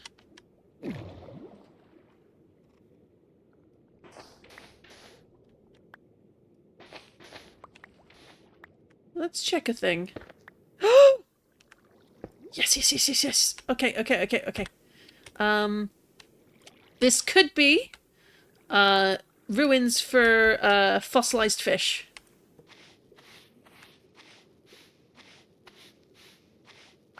Or different Pokemon. That works too. Cover fossil. Excellent. Yes, it's one of the water ones. They tend to be the ones I have a hard time finding. So, you know, it's one of those things where it's like, yes, got to take advantage while you find it, you know? I love Tirtuga. Tirtuga's cool.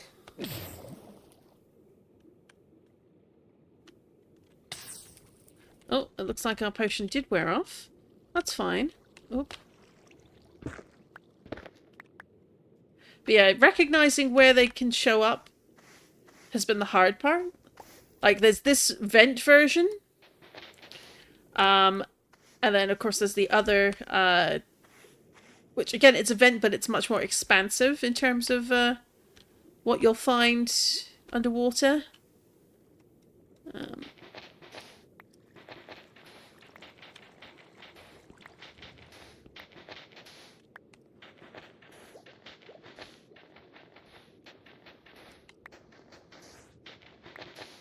I think that's that for this one. Like, it's a very small sand structure, this one. And that's okay. We got one, which is more than we had when we started. So let's regen our health and get back to focusing on fighting a hunt tail. I didn't forget that we're looking for Huntail, I promise. I just got a bit excited, that's all.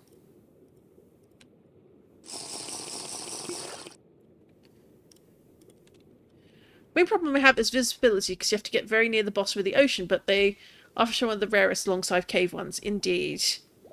One thing I found with those ones is, if you're looking on the map, sometimes it can be handy just to check, like, it's harder with this because it is just coral where as far as the eye can see. But then you get things like over here where you get these brighter spots. Like in this case, this is sand poking over the edge.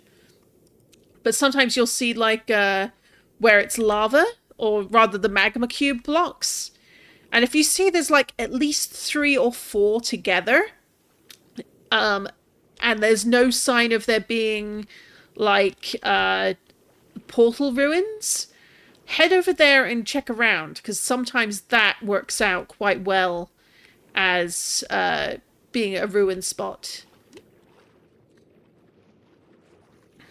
I'd say the fossilized fish are definitely up there for hardest ones to find for me. Completely valid sidetrack. I agree. Right, so now we're down here in the wall motion. A little bit of ways from the coral. So we don't want to go too far away from it, but we've got this huge, expansive stretch we could possibly check. Which might be a bit... Oh! Where is it?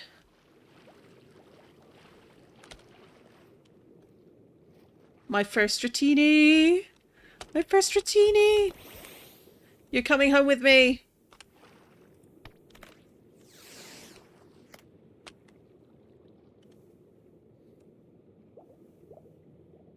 Please, please, please, please. Oh. Always the way, but you're gonna come home with me. Sleep powder. Indeed! I will take this over a Huntail. These do tend to show up near ruins, so I'm just like, where are we? We're over here. I'm not seeing any ruins. But hey, you know what? If a Dratini wants Dratini spawned here... Oh, no.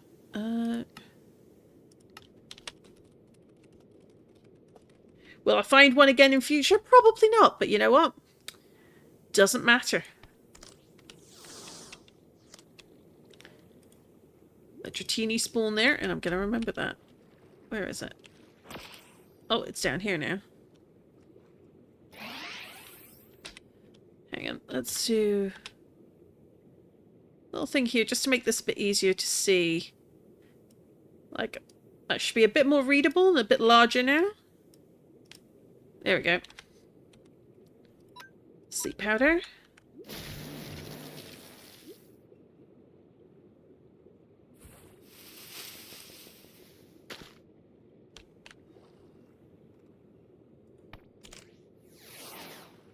Let's see if Dream Ball works for Dratini. Hey!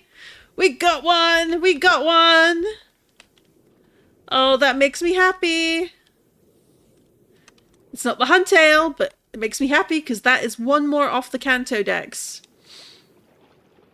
So now we just need to evolve that to Dragonair and Dragonite. And we need to catch a Porygon, and that is the Kanto Dex done until officially the legendaries are added in. Oh! Thank you, Dolphin's Grace. Oh.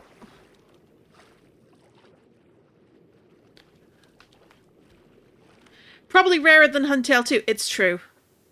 It's true. Really, it's a case of, well, where's the Clam Pearl? And go from there. Now with this challenge also, it's I can't evolve a Clam Pearl rather, to be a Huntail or its counterpart, but I'm blanking on the name on. I think it's like Gorbis or something. I think that's the counterpart. I forget. Either way, can't evolve it to that. Not allowed. It's got to be all or nothing. Are you doing a full living dex? I'm not doing a living dex, but I am wanting to collect all the Pokemon at some point. Oh, badge card. So looking here, I do want, like, it won't be a living dex, but it will be a completed dex. Like, we're currently at 565 scene, 540 court. And like for Kanto, we're pretty done, except for obviously this one here, and then there's a few missing. I think this one's Porygon, and then it's like Dratini, Dragonair, Dragonite, and I think all the rest are pretty much legendaries from that point on, and it's like we can't get those. I think I might be missing one thing here, but I'm blanking what it is. But I want to say, like, I think these are legendaries. But then we're going to go straight on. And anything that is in Cobblemon, I do want to make the point and take the time to catch it. And of course, if I find a wild Dragonair, I'm absolutely going to... Scyther and Pinsir, I'm pretty sure I have. In fact, Scyther, I know we do. Yeah, and Pinsir... Oh, there we go. No, Pinsir's there. So we got them. The one that's missing there are... I know Porygon isn't there. I think that's 137. But yeah, 144, 145, 146 are the one I'm blanking on. Let's have a look.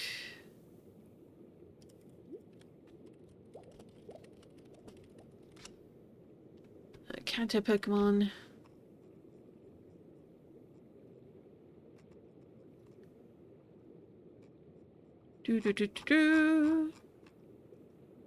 Yeah, Porygon is 137, so that one, understandable.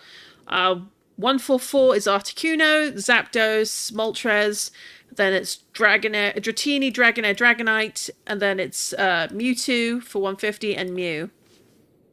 So yeah, essentially, aside from evolving that Dratini, I just need a Porygon, and that's all of Kanto done until they officially add the legendaries, or I decide, screw it, I'm going to get a mod that adds them in. But that's not going to happen anytime soon. But I am trying to think about getting all the starters again, because we did do a day where, or rather a week where we were fishing and hunting and doing all the starters, and we still don't have a Chikorita. Oh, Corsola! I love Corsola. I need to catch that one. Where is it? There you are! And you're the living one, too. And they're adding your undead counterpart in 1-7, so let's grab you. You're not technically the one I'm hunting, but you know what? Don't care.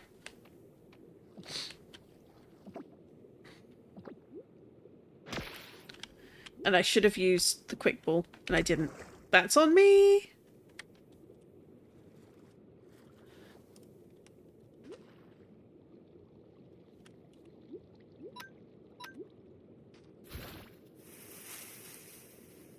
Yeah, I'm the same. It's I like the base game. Like, there are Pokemon I definitely miss having. But they're gonna come in time. And I'm excited for the official versions, you know? And generally, a lot of the time, the way they're animated is a lot better by the official team.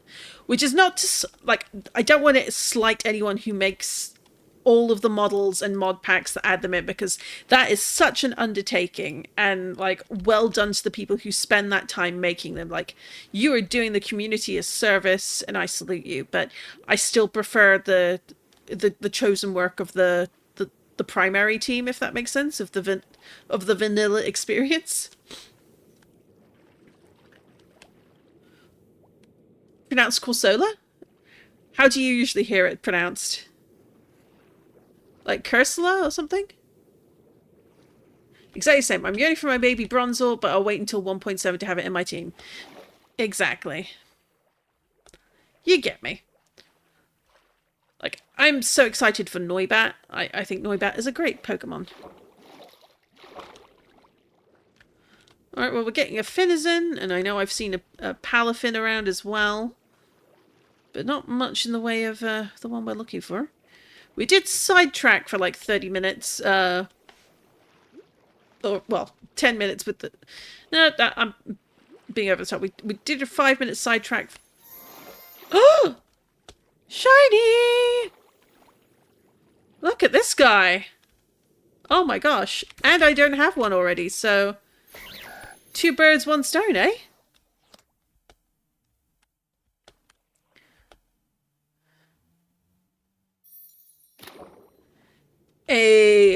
Not only do we get a quillfish, we got a shiny quillfish. And you know the rules, Matt. You were here for it, so you get to name it.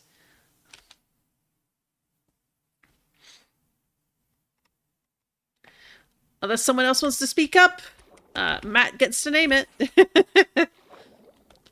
I don't think there's anyone else at the moment. Or certainly we got some lurkers. Hello, lurkers. But I'm gonna stick 4 extra minutes on specifically for hunting the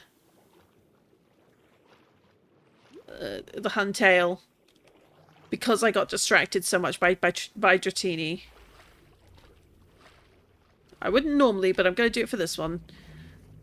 But it's not looking good for our chances of getting one, you know? What was its gender? That is a good question. I don't think I was looking at that. I was looking at how purple it was. Let's go to shore. Oh. And we can grab a PC to check.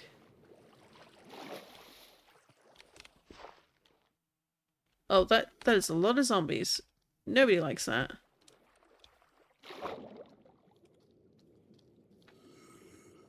I think we'll go over here. We will check underwater, if I can. There we go.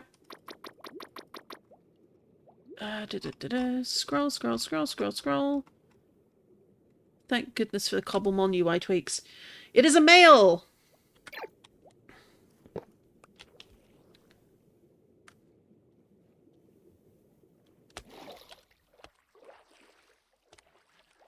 Then,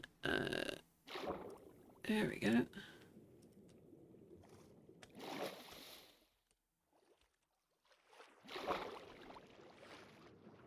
Keep going this way in the meantime. I do have another potion, so let's drink that.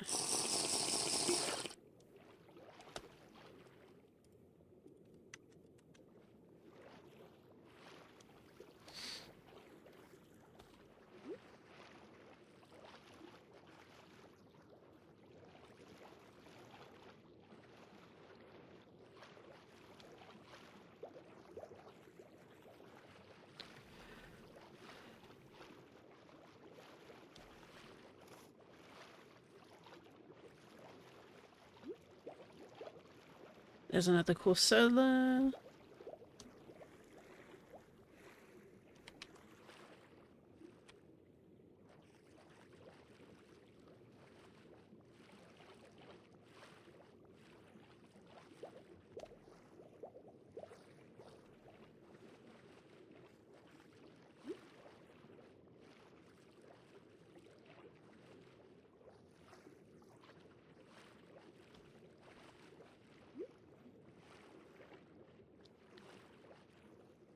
Great. No, indeed, indeed.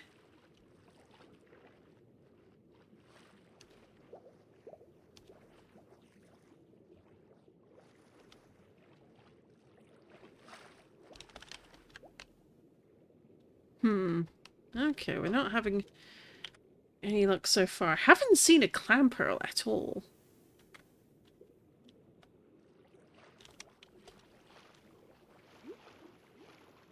Which is a little disappointing.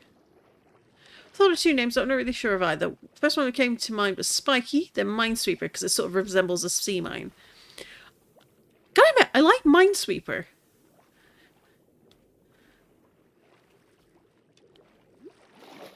And the colour, the shiny colour, you know, kind of the warning colour of when you click on it when you get it wrong.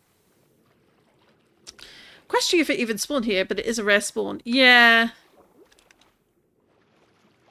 I do not have cheats enabled, so I can't use the check command. I have been debating, though, getting the Pokefinder add-on. Because we do have that over on the Obsidian Refuge. And I did make one recently when I was farming for Ralts. And it's surprisingly handy. Well, yeah, to do the, you know, the check command, because if you just do it normally, like, I think it's what, I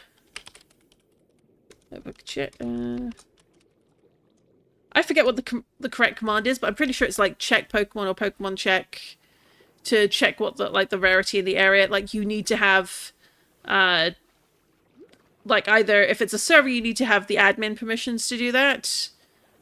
I don't think I can switch the game mode, can I? No, because I don't have, that enabled. I could enable it. I'm not going to. It's not necessary for my world, you know?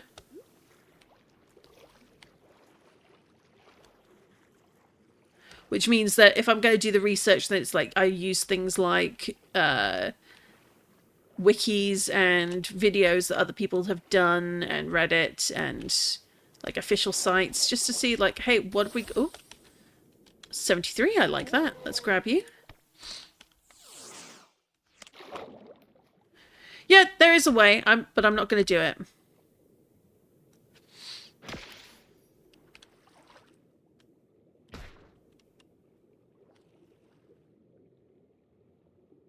Oh, it fell asleep! Yes.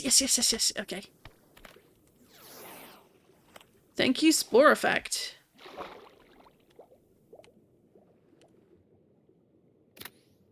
Okay, so that's another Lapras, one with better stats. But I think we're going to have to conclude that as being another failure. Well, failure at completing the wheel. Only at completing the wheel, but not at Pokemon hunting, because we found a Dratini, and we also got a shiny. So let's spin the wheel and find ourselves another target. So I will change that over now. Transition over. And then we open up the region wheel. Give it a spin.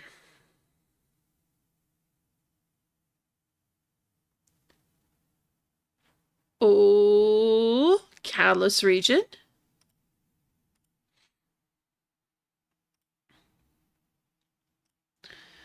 Let's see what we get this time.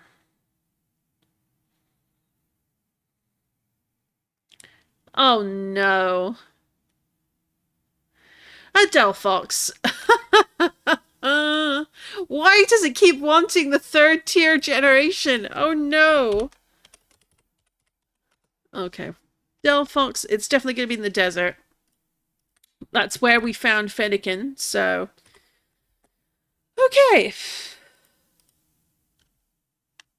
Oh!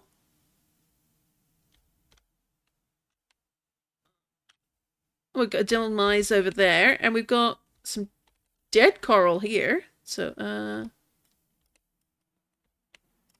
let's take the dead coral. And we got a fishing chest. So we'll grab that. We'll grab these coins. Never have too many buckets. We've got a Shipwreck Cove map. Got some raw cod. We've got a smithing template. Yeah, we'll take a mending rod. We already have a perfect rod, but you can never have too many. Who knows? Maybe I want to make a... Oh! Oh, I love that. Look at that. Let's do... You can see me slowly bobbing in the background.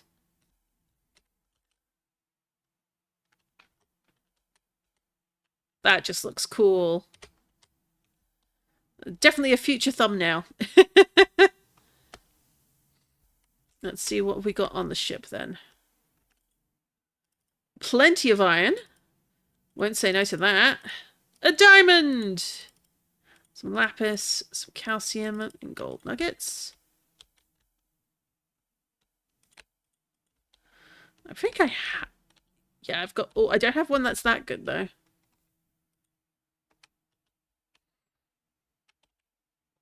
We've got 45 seconds left of underwater breathing.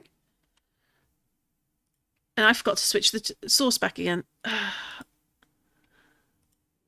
Thank you for reminding me. There we go.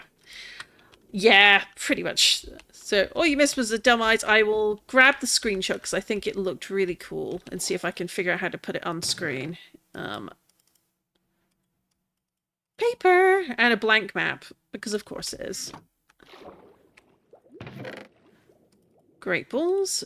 Moss, always good. Paper, always good. Another dive ball. Carrots, potatoes. Another dive ball. We'll leave those there. So let's get up here first.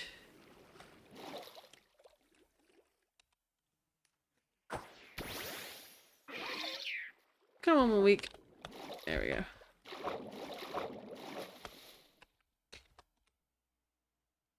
There we go. So, alright, well, let me just see if I can figure out how to... Oh, this is not a lot of backpacks. You should see how many I have on the Obsidian Refuge. But this is my sort of travel set for when I just want to throw stuff into one thing and then sort it out later. So we got like various bits and bobs, but we'll put those in there. Put the fossil bird in here. But yeah, we got lots of bits and bobs. It's just easier to have it like to all filter in, and then I can sort it out later. and repurpose it as needed. Like this one, this backpack was just full of stuff for when I was making the Magikarp pond. I didn't put it away, which I really should. And then this, it obviously is from when I was working on my berry patch, but it's got lots of space, so I grabbed it and just kept it with me for while we're exploring, in case I need an extra backpack. But we are conveniently next to a lush desert, and if I remember correctly, there's a couple of villages that could be quite good for our purpose nearby. So we got this one up here. And we got Zerkred, I think. I want to say it was either what is it? Zerkrased. There we go.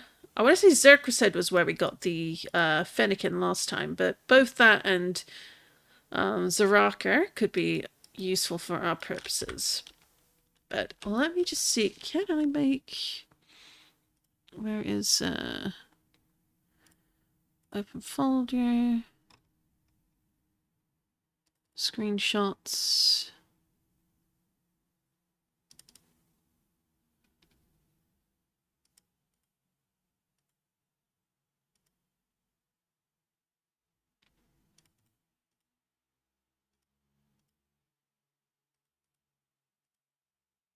There we go.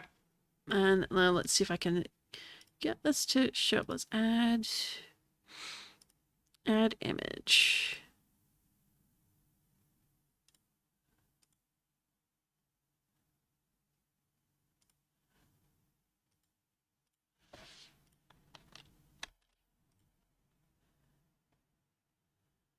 Okay, let's see if I can get that to appear on screen.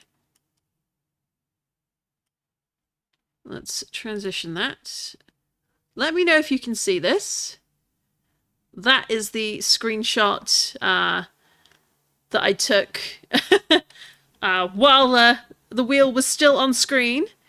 But that was the demise that was over the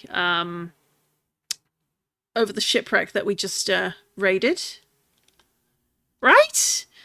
It's so cool with just the light coming on through. I was really impressed by it. So let's transition on back. And now we're gonna...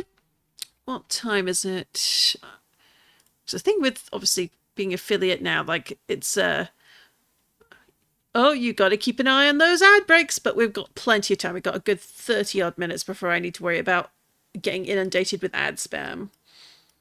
Ad warning spam. You're going to have advertisements. There's going to be more advertisements. Whatever. We are going to go... I think I've hit that archaeology POI already, but... Let's go over to Zerkrased. So we're going to start the timer now. It is 2:45. We have till 2:15 to find a Delphlox. I don't think anyone's going to blame me if we don't find a Delphlox. But I would like another Fennekin. So if we walk away with yet another Fennekin, I'm not going to complain about that, you know?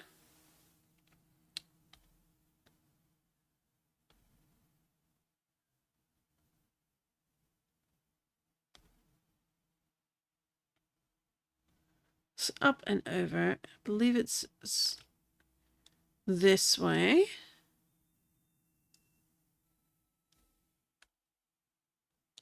It's interesting because sometimes you'll fly over zones and it's just... It takes a minute for Pokemon to start populating things and you feel like, oh, surely nothing lives up here. But no. No, there's always something. Not many things, but always something. And again, we've got like a little village here. Berserker said is the one we're interested in because it was over here that we found Fennekin before. The wheel has been quite silly today. No kidding.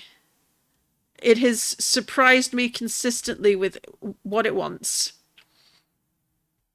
And I have tried. Good Lord, have I tried. But no success doesn't mean I wasn't trying. Nothing else. It will give you a reason to go back another time. Oh, we've been here before, so that's fine. Oh, there's poor iron giants in there.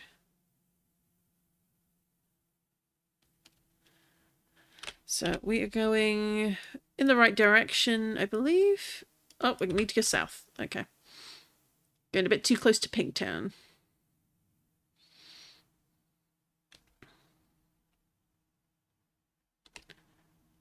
It'll be interesting, like... I like that Wasteland doesn't really have any Pokemon spawning in it.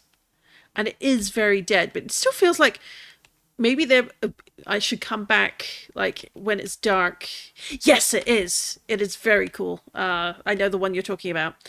But I feel like maybe I should come and check, and maybe there's ghost Pokemon out here at night. I usually sleep. I pull a B-dubs and sleep. But we'll see. Then over here is the town we're looking for. And I went round and round looking for Fennekin in the desert. I was having no luck whatsoever. And then I waited till the sun set, and then it popped up like behind one of these towns. I was so happy.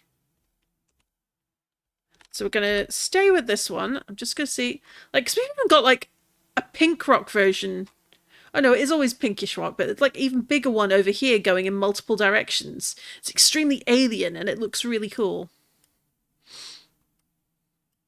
But I haven't continued out that way yet, so... And then we've got another mangrove swamp, which is always great because you can never have too many. And then you've got white mangrove marshes, which is interesting. And then just this huge wasteland, which always makes me a bit curious. A lot of colours for a desert, I know! Like, you got the Atacama Outback. So, up the Aussie references, I suppose. And then, again, the Warm Ocean, and then we've got, like, this formation. Dead Sea? Ooh! Well, if nothing else, 1.7 comes along, I know where I'm going if I want to find, like, the undead Corsola version. You know? So we're going to hang out here. I have a feeling... I could make a hammock, but I'm not going to. Let's, because let's have a look. What do you need for a hammock?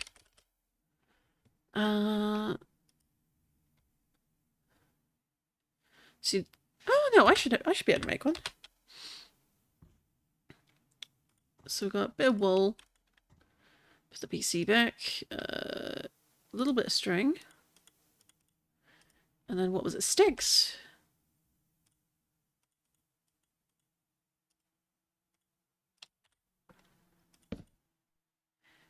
Hammock. There we go.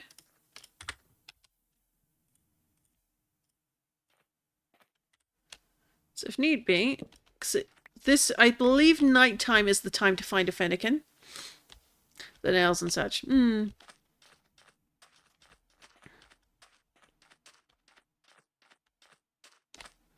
Now, what does a hammock look like when you put it down? Oh, you must hang it on a pair of rope and nail. Okay.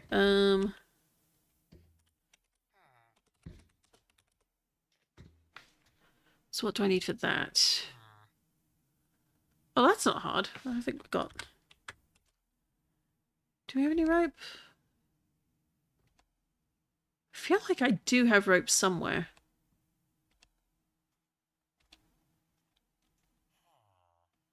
Even if I don't, I've got... Oh no, there's the... There we are. And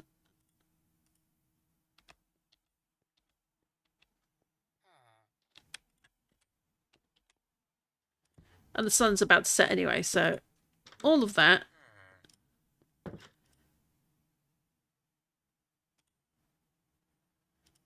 Well, we've got it ready for next time, yeah?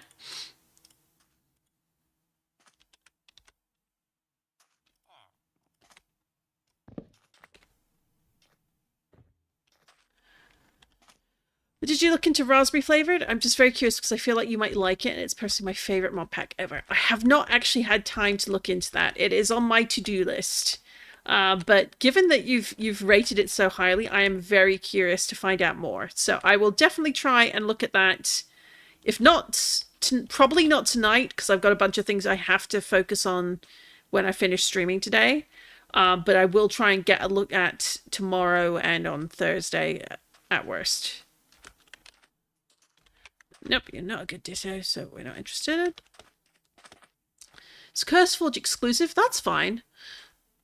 Yeah, like, it's not difficult to move mods between mod launchers, so...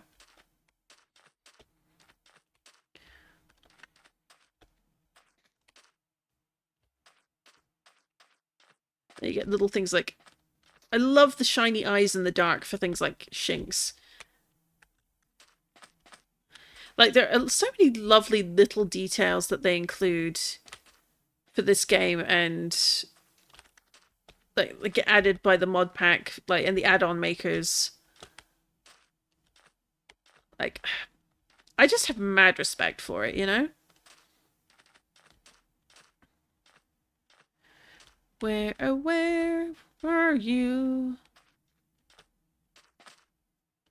I think it's a desert. It better be desert. Or am I gonna have to go looking for a mesa? Because that would suck.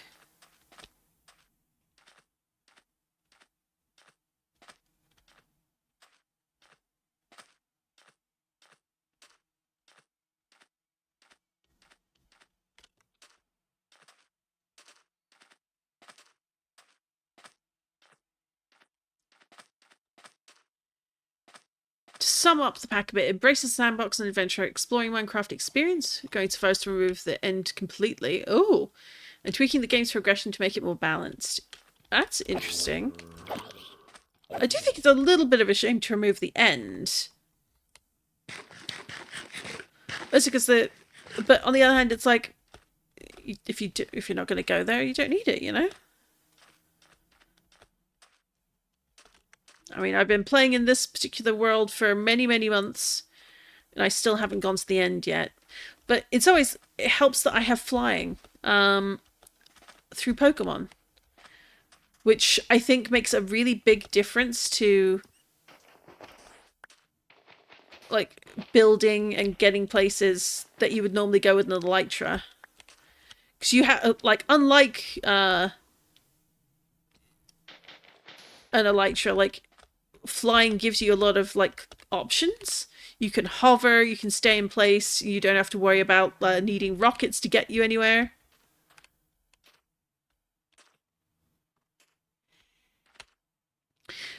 I've been playing Minecraft for like 9 years and I still haven't beaten the Ender Dragon. I have not done it solo. I have done it in company. We recently did it on the Obsidian Refuge SMP. It was hilarious. We beat it to death with our fists. It was great. It was not a streamed event, so... The last stream I did for that server was my build competition and the fishing tournament, which I'm still really pleased about. Like, it went really well. So we've got trap inch in the bag, and as yet, no signs of a... Oh. Nope.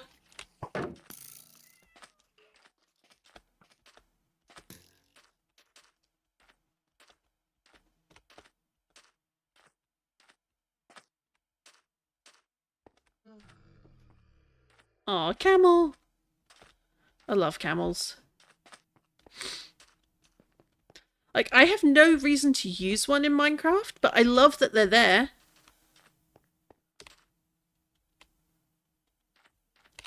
Ooh, have I been in there? Ooh, ow. My ankles. My ankles. I have been here. That's fine.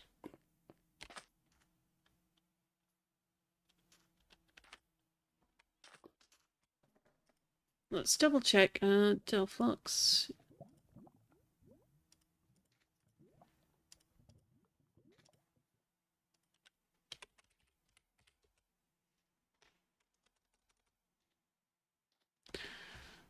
Apparently,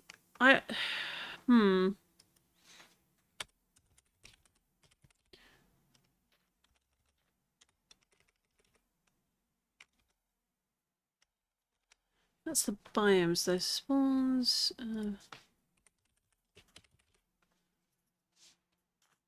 No, desert. Desert is the way to go.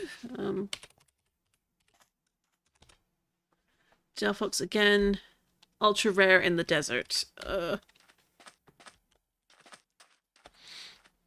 I still feel like if you're going to look for these kind of Pokemon in the desert, the best place to do it is like near the villages, because this is going to be where they'll sometimes show up.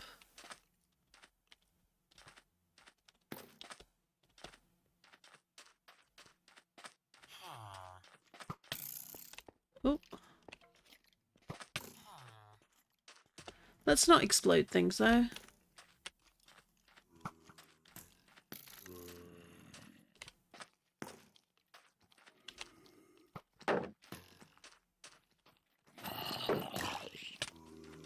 Yeah, go fight each other. Oh gosh. And of course I'm hungry because one of them hit me.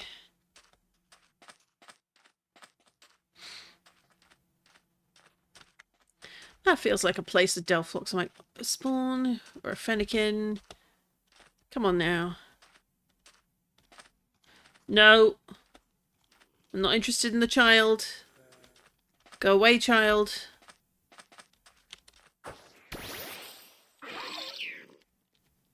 Haha, can't get me now.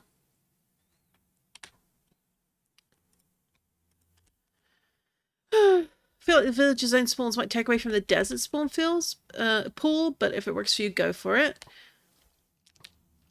It's true. I'm not gonna say it's not true. But I've just found from personal experiences that sometimes being nearby can work out quite well. For starter Pokemon at least. But hey, I mean, we've seen 2 Combuskin and a Squirtle today, so surely we will find a Delphlox. Surely.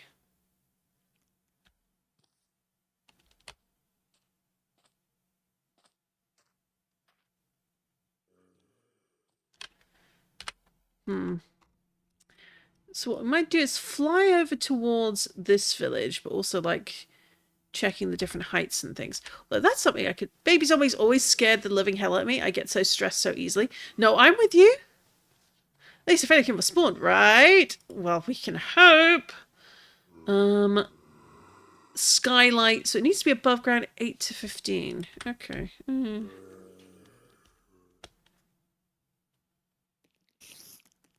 So I'm guessing maybe with the sun rising, they might show up sooner than later.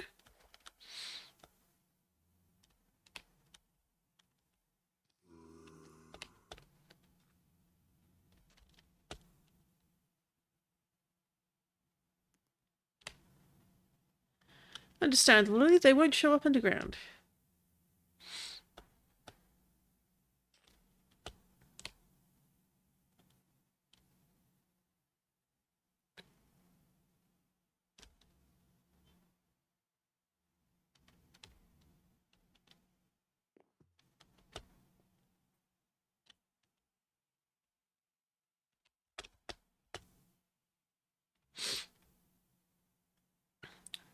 I'll give it a little go. Because we've still got 15 minutes to go, so if we're still having no luck here, what I may think about doing is relocate to a different section of the desert biome. We might head up to this one, Zaraka, and see what happens up there. It can't hurt to maybe check along the Badlands as well, because you never know.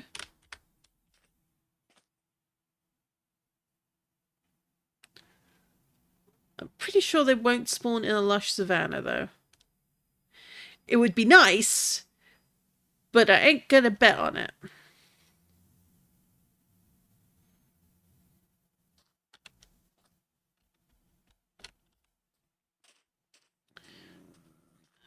What's this? Well, the rabbit just messed its end. Thanks, dog.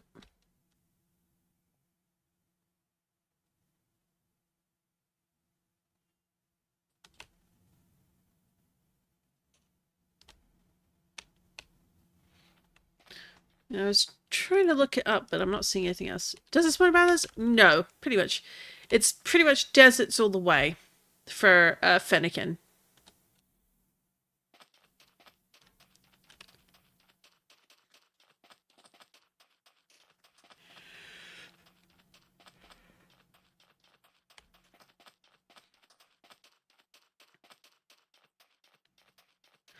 They are one of the most common I have never seen Fennekin as a common starter. I would say the ones I've seen the most, at least where I live in this world, are like Chimchar keeps showing up on the regular.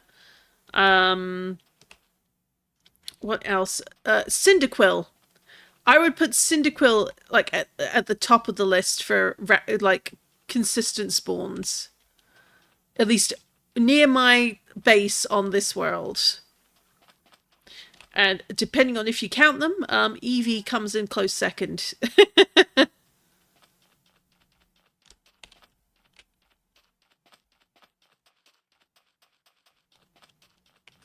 Doggo decided I wanted uppies, now I have to have him standing on my lap. Typical pupper.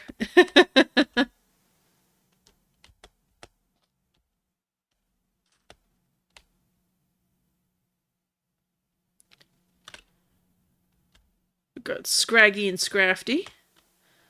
That's always a fun combo there.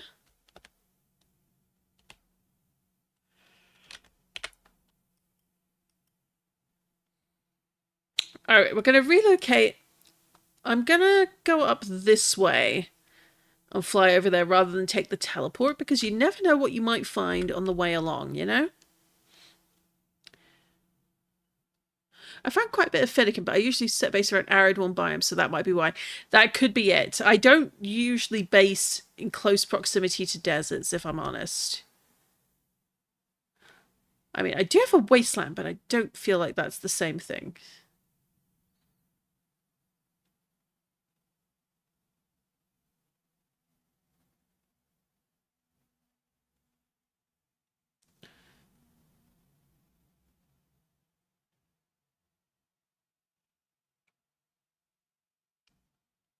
Look, these are just so cool.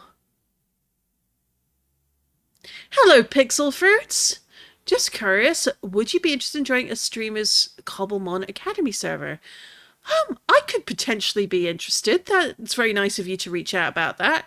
I am quite busy at the moment, but if you've got like a web page or what have you with more details, I would certainly be open to looking into it when I'm done with my stream today.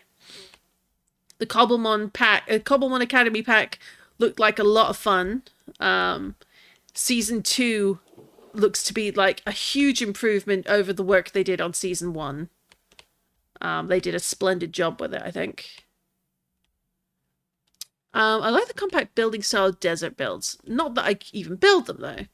No, I see what you mean. Like, it's really nice to see, like, each of the different villages and the different biomes have their own unique style.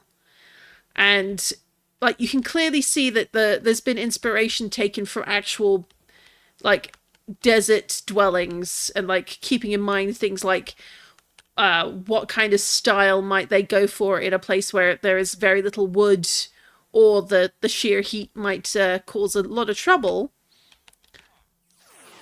versus like somewhere in like a winter tundra. Another level 70 Ivy Eevee. Excellent.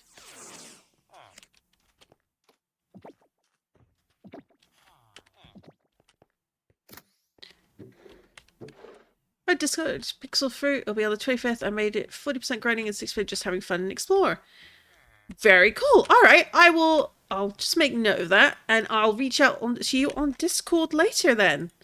It's very kind of you to reach out to me. And whether or not I do end up joining you, I wish you best of luck with it. I hope you have a lot of fun with the streaming project. It's always fun to get a group of people together for that kind of thing. So definitely have a good time. I hope the server goes well for you, whether or not I join you. Now, let's see. We are in this desert area. so we're now up here. We flew more or less a straight line to here. Maybe I should have gone around this bit of mountain, this bit. We'll see.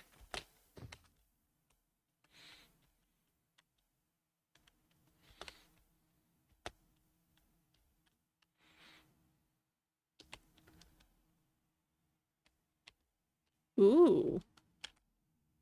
A little bit of a cave dip there.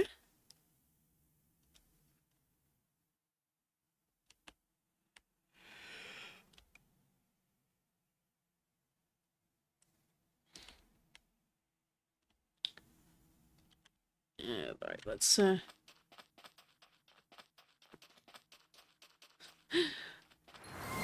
sure it looks very silly to have a Pidgeot running around.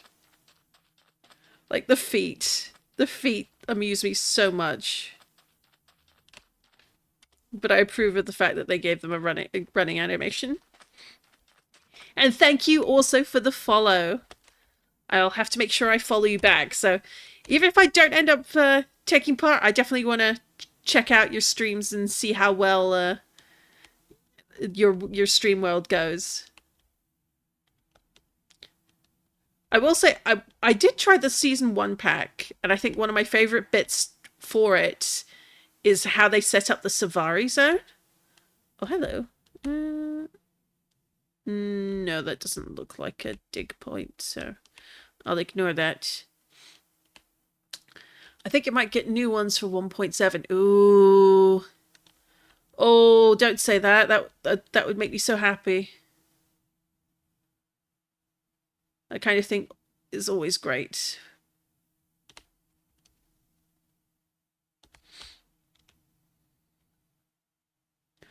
One thing I have considered doing is like maybe do a Cobblemon Academy Day and check out the mod pack for see how it compares to just a regular playthrough. Although I'm gonna add, if it doesn't have the hammers, I'm gonna add the hammers because I can't live without the hammers at this point. I love me some hammers. It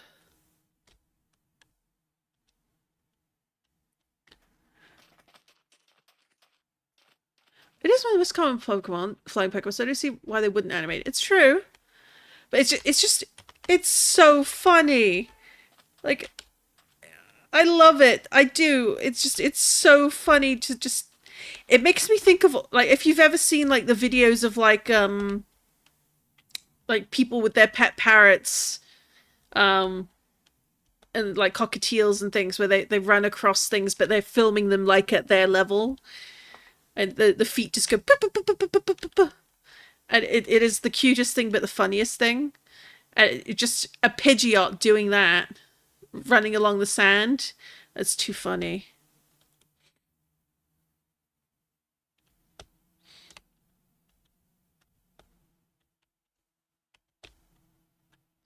Oh, what's... Oh! Oh! Oh! I think your girl has found something. Well, it is... We've got 5 minutes. We'll put a pin in Delphlox hunting. Oh, but it's... It's not a fossil ruin. But it is a ruin of some sort. Evidently, something with... Huh. What kind of ruin is this?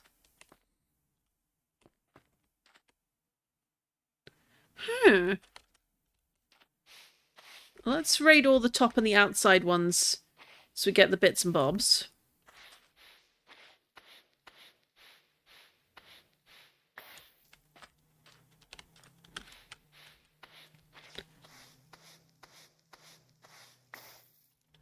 It's true, it could potentially have one. But it has coins, which generally suggests that this is a Gimmighoul ruin. Ooh!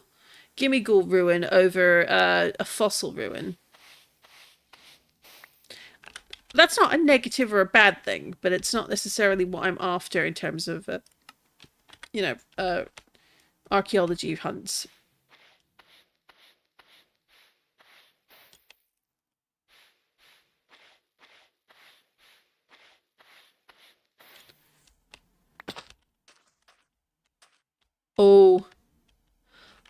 Oh, that's dangerous, that is. Okay. What blocks have I got?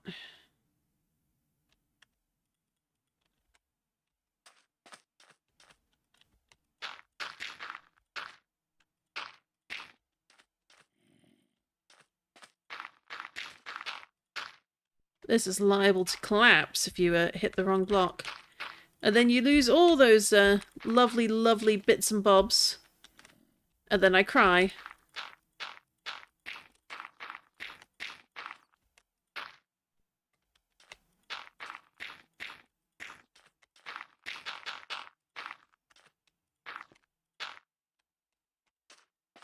So let's go here.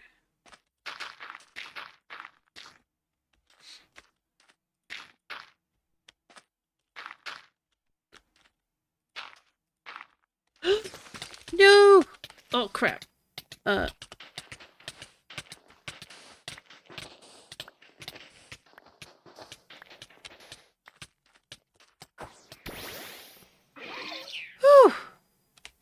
That, not quite a close one, but you saw what I meant, and you heard the crash of archaeology. Much to my sorrow. I must have just tapped something at the wrong angle, and it went down it went. But I saved a bunch of it, so, you know, it's not all gone.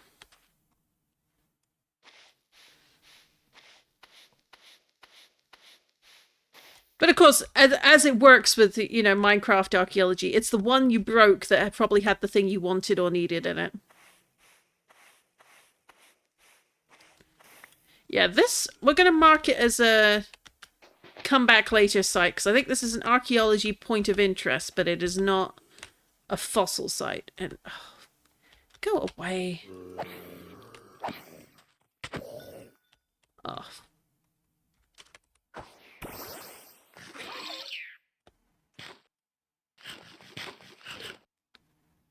There we go. So it's archaeology POI. There we go. So there we go. Lots of dangerous things in the desert, as usual. Let's fly over here. There's a bit of lava, so maybe a Delphlox would spawn near lava? Is that thinking too wishfully? That was scary. Yeah, just a bit. But, I mean, I didn't fall into lava. I have done that recently a bit too often. And that is an infinitely scarier thing. In my mind.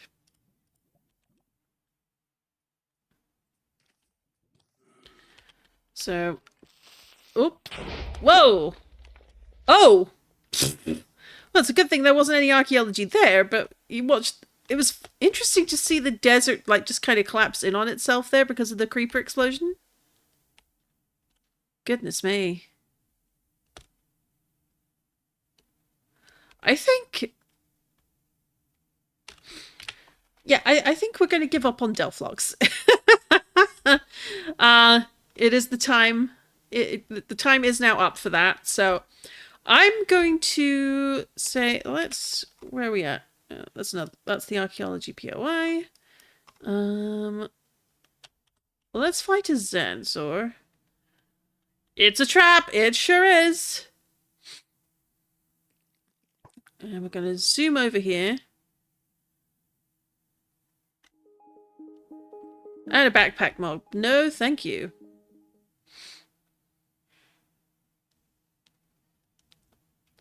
And we're going to take the teleport over here back home.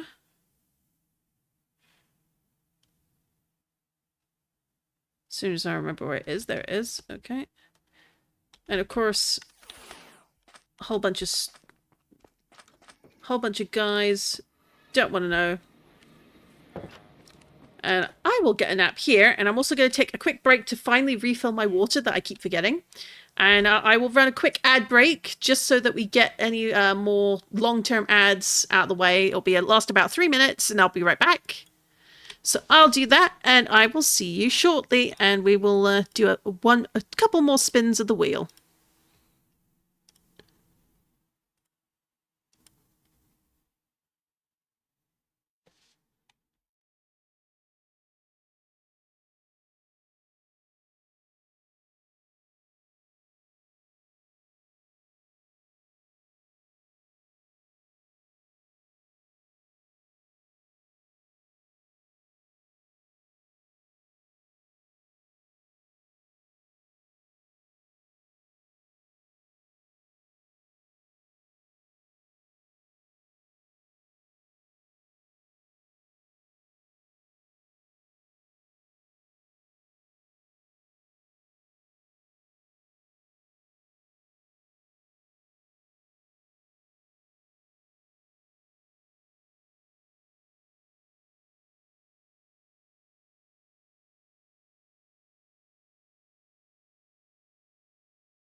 All right, we should be back, and let me just double check. Yeah, no, mic is working. There we go.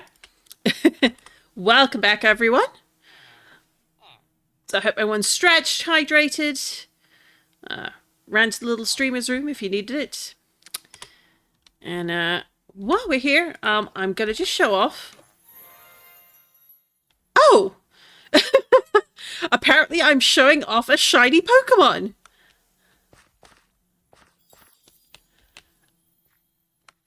What are the odds you'd have a shiny waiting at your front gate for you? Like, how amazing is that? Welcome, little guy. Like, literally at the front gate. That's amazing. I couldn't have planned that if I tried, honestly. Well, I think that's a sign that coming home was a good idea. Oh, Pokemon party is fully healed. That's fine. I'm going to be so happy when we have all the dogs and all the cats. I hope they put in, like, an achievement for, like, owning all the dog Pokemon and owning all the cat Pokemon. It feels like they should. I should look into how do you make suggestions to the Cobblemon team and put that in. And there is an Absol. Let's check their stats. No, you don't make the cut. Sorry. Oh, what the hey! I love Absol. You're coming with.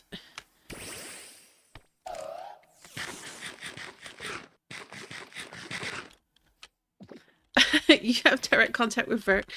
Yeah, but it's a little rude to ask the boss man if he can add the suggestion, but it can't hurt. Oh, Pretty Wings. I think I have that color already, though. And then we want... Let's do the Park Ball. And then I can focus on what I wanted to do, which was show off the changes we made to the pond. We're more or less done, aside from a little bit of lighting around the edge. Of course you woke up. You couldn't just stay asleep. Ingram, come on.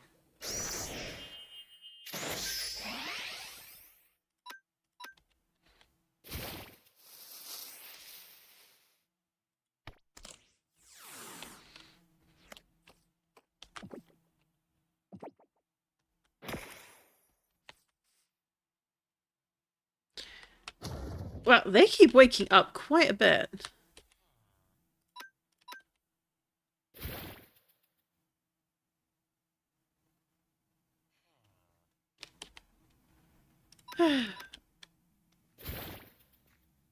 Okay.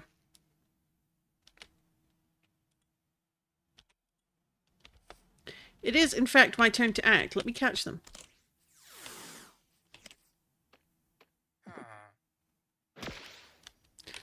Fine. They are paralyzed, but it doesn't matter. Bye-bye. Should have just stayed in the Pokeball when you had the chance. Ooh! The Tyrant is ready to evolve. So that'll be another fossil Pokemon onto the list. Where did the Eevee go? There they are. Yeah, you're not high enough, but you're still very cute. Anyway. Focusing! I'm getting sidetracked. Alright, so we did I did a bunch of work turning this into a proper little kind of protected pond, in that we shored up the edges with some granite walling. It's also got a little bit of mud along the edge, kind of indicating age, so that obviously the deeper into the water it goes, the more worn that is, really. And then, of course, we've got bits of mud and rooted dirt, and then also the coarse dirt, and sort of adding a bit of shading under the water for, like, the dirt, just to, like, reflect, like, a lot of heavy mud directly under the bridge. Sort of a mix of give it a bit of shading. So actually, and also just to, like, kind of indicate, like, this is where a lot of the soil kind of settles quite hard. And then we made a dip down here to give a bit more depth for when we let the Magikarp free. And all told, it's just all around the edge here, with the exception of the parts where we got the calcite. And the calcite bit is because for the village that's right beside my base, they've settled on a series of rivers that have all these big calcite deposits, and they believe that legendary Pokemon left these here during battle, and it's a sign of their blessing that this area is protected. Are they right? Are they wrong? We'll probably never know, but that is why the calcite remains. So you've got like the calcite patches, and then obviously the granite walls around this lake, and this is the lake we're going to be putting a whole bunch of Magikarp that people can claim using their points that they earn. And I believe that there should be a point option to choose to name a Pokemon, or rather choose to name a Magikarp. I just need to, as soon as we get one, the first person to get enough points to do that, I will get out a pasture block and figure out where to put it down here so it's not super obtrusive. And we will let all of our Magikarp free. So it's all there. And so I caught many Magikarp during my shiny Magikarp hunt. So I then cleared out 6 boxes of Magikarp and only kept those that are over level 90. Or more or less, I think the lowest is like 93 or 94.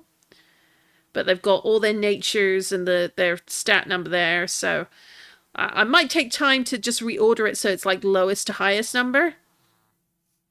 But we've got quite a few 95s, quite a few 96s. No 100s. I was not that lucky.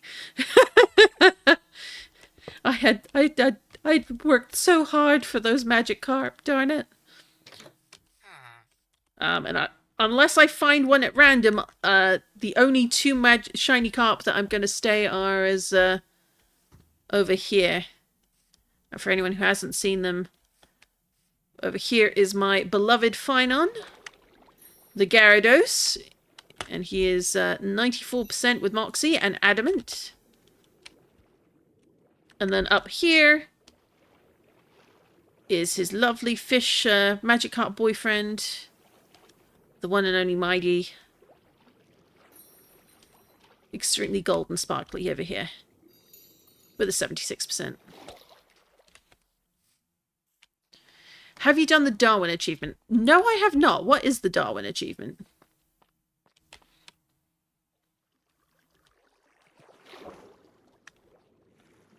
But yeah, no, Phynon has been, like, keeps swimming over here. I think he knows that I've been making the Magikarp pond.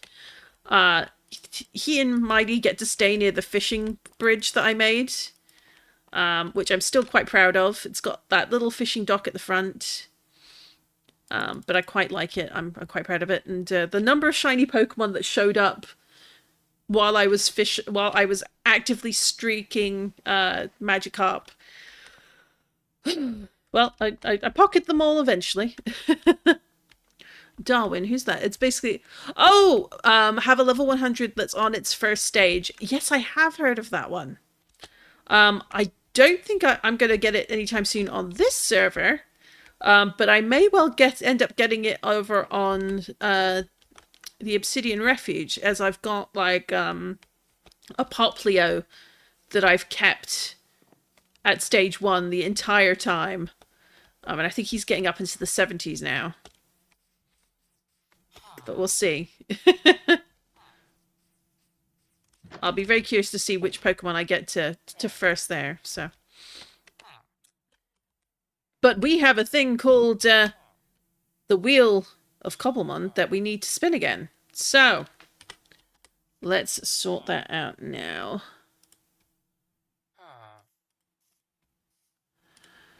So far we've had a bit of a losing streak with the wheel today. We've only successfully found one Pokemon.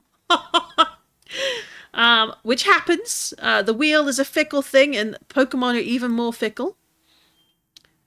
But let's see where we're going to be at with the wheel spin today.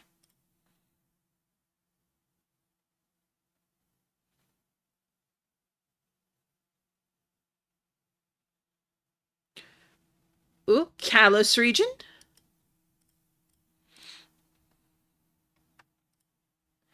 I am thinking I might do a spin the wheel request if I haven't already. The big Poplio, that's the one.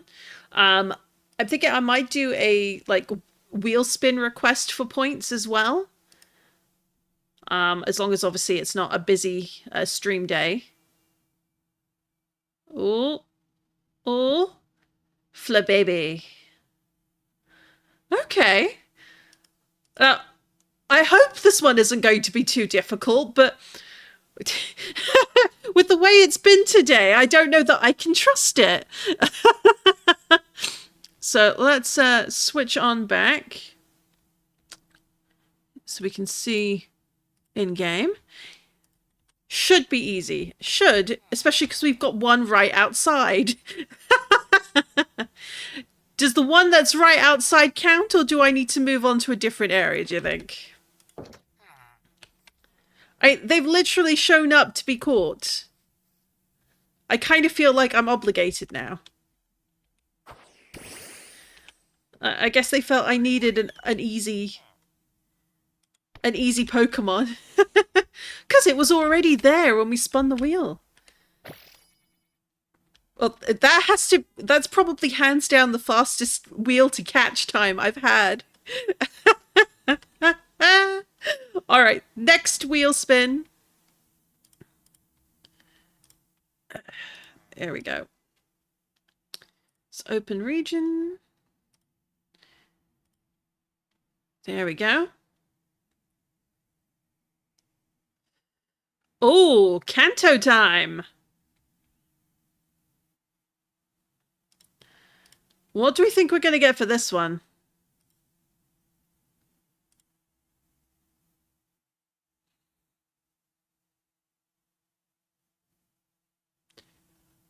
Ooh. Starmie. Okay. Okay, that could be interesting. I have definitely seen wild Starmies, but it might be a little tricky. Let's first just go and check what my potion supply is like.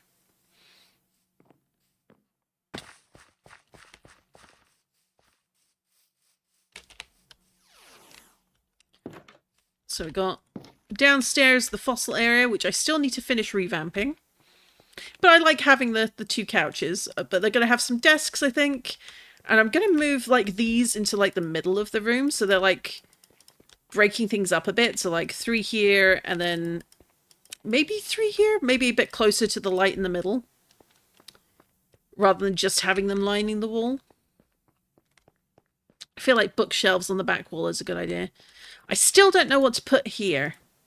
I feel like this area is lacking ideas, but I do want to put some simplified storage stuff in, so I can like drop stuff off really easily. That's a normal ocean right spawn. It is, but that doesn't necessarily mean it's going to spawn for me. So we got all these. Potion of night vision, so I've got these in advance. Let's grab a few of these. So we had these left over from when I was doing the magic carp hunt, because it was actually very difficult for viewers to watch. So I should really try and keep a bunch of these packed with me in future. So there's a 3, and that can go in here because we'll need to extend it. Water breathing potions. I think we've got 4 here. I think that's going to be enough. We can drop the cover fossil and the bird fossil downstairs.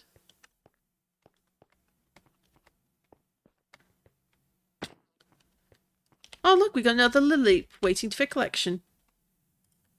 So let's do that now. Where are my friend balls? Oh, I might be at... Nope, Oh, we got a few. 1, 2, 3, 4. There we go. Added to the PC. And then that's that. We've got a jaw fossil here, skull, armor, another old amber. Let's put the cover fossil in because I don't... Well, it's either... Do we have a cover? We don't have a cover fossil over here. So it's... Do I want to put it in the collection so that we've already got it here? Although let's check. Do I have... No, I don't have a tortie. So it's one of those cases of, do I put it in here? Like, do I revive it and put that in? Or do I keep the fossil and then I put the next one in? That is the question. Because I kind of feel like... I'm going to revive it. I think we're going to put it in to be revived. And then the next one goes into the casing so that we've got proof that we've at least revived one and obtained it. Now, what have we got that we can put in here? Do I have any hay? I don't seem to have hay bales, which is a bit of a shame. So you can't put wood, but you can put plants. I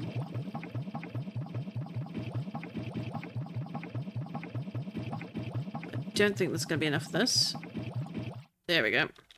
So pink petals, not great for this. Let's see, what else do I have? We've got mango leaves. Let's see.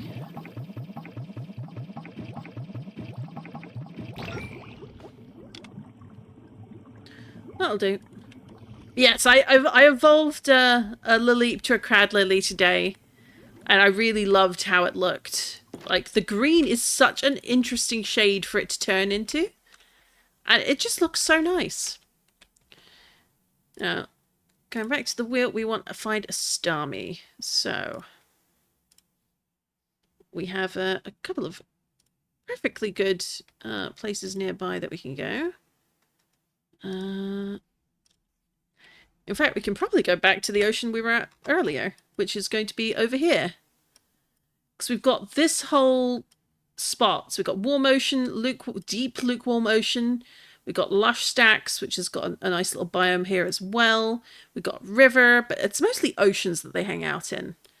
And I feel like this is going to be the place to be, you know? And I know I've seen some around. But I don't know if it needs the cold water or not. I feel like it should be okay if we don't have cold water. But looking at the time, it is 38 past, so we're going to say 10 past the hour is when we have until to get. So let us see, what is the nearest waypoint?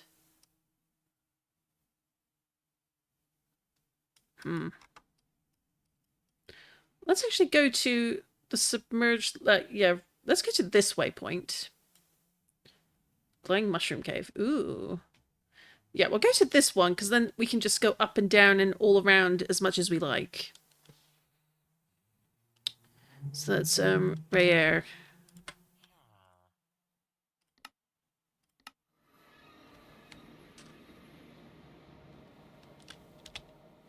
And since we are here, let's grab 1, 2, oh, and then 2 of those. Friend ball, and that can go in there.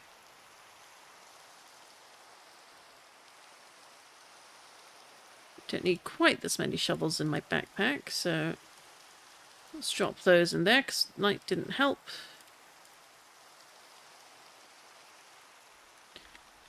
Since we're going after a water Pokemon, we're grabbing some of these and some of those.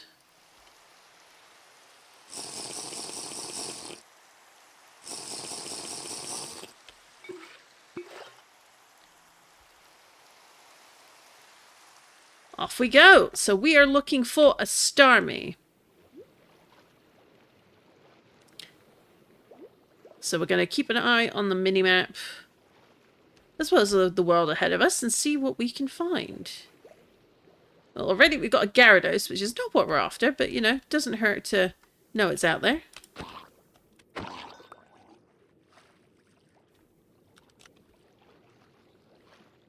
We got a good 8 minutes where we don't have to worry about vision and oxygen.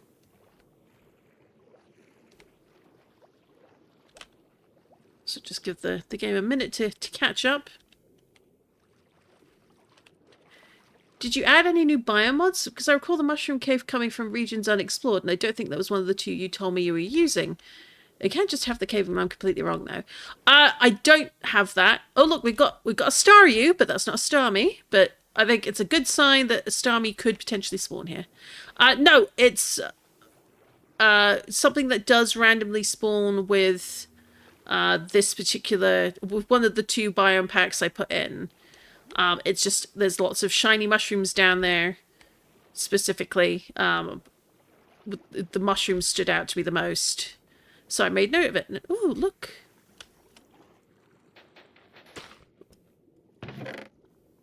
Buried treasure map. We'll take those. We'll take those. We'll take the hay. We'll take the rotten flesh. We'll take the timable. We'll take the coal. But this is good to know because, you know, Dratini like ruins. It might not be deep enough, but they do like ruins. So let's just mark this ruins. I can always delete that later if it doesn't do what we need it to do.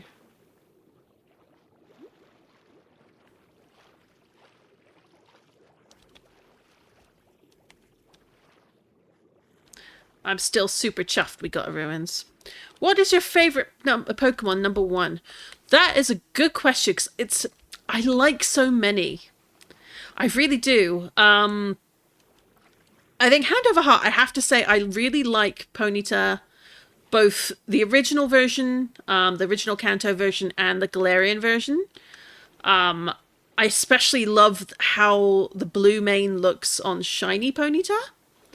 And in Cobblemon, it looks even more amazing. Like, I don't know if you've seen like, cause obviously you've got the flames. Ooh! That was a bit faster than I intended to go. Thank you, Dolphin's Grace. But the blue flames look amazing in the Cobblemon texture pack. And then the Galarian mane, just the way it glows when you have proper shaders on. And just the sheer adorableness. Like, I'm so completely won over. So, I would say they're probably close to my heart because I loved them first and best when the games originally came out. Other ones I love Absol. Keep in mind, like, I'm speaking aesthetically, lore, all that kind of things. Combat-wise, I'm terrible. I'm not really experienced with VGC or anything like that, or VCG rather. So I'm not necessarily someone who's going to make the best picks, but like Vileplume, every time I have one when I'm on a Cobblemon world, has always done me good, always stood me proud. They're so useful to have in your team when you're hunting in the world. I love Dratini and Dragonair, and even Dragonite. I love how cuddly Dragonite is, which is hilarious given it is a dragon Pokemon that is meant to be quite fearsome. But I mean, it's also, you know, the mascot of the post office alongside Pelipper, so it's 6 of one, half dozen of the other. You know. What other Pokemon do I like? I like Fennekin. I actually like its evolution line. I think it's rather clever. What else do I like? It's like, oh no, you've put me on the spot now. It's like, I have more than one. Well, we'll stick with those for now. I definitely like more than just those. Like, Tyranitar there that I have in my party. I love them. I love Pidgeot. Leafeon is one of my absolute favourite evolutions. I'm also partial to Sylveon. But, like, yeah, no, I like a lot. It does look cuddly indeed. And I like Corviknight quite a bit. Obviously, it looks amazing as a steel type flying Pokemon.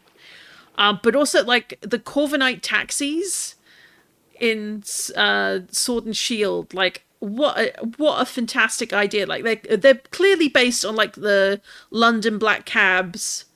If you've ever seen them on TV or in movies, or even in person, if you've visited London or lived there, like it's clear where what the reference is and what's inspired, like the sort of the style of the taxi they do. But they did that, I think, what is it, Twilight Wings, I want to say the series is called, but they did like a mini-series featuring Pokemon and gym leaders and trainers from the region around the time they released it, and the Corviknight with the taxi cab was like one of the main characters, like in each one, or was present in some fashion, and just won me over. Took me a bit to settle on Bronzong, though. That's fair. Like, I think you can... I think it's more than fair to have more than one absolute favourite. I settled on Grimer. Grimer is cute.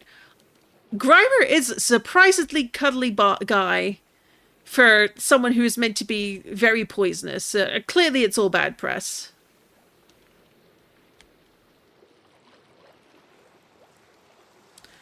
What is a Ralts doing out here?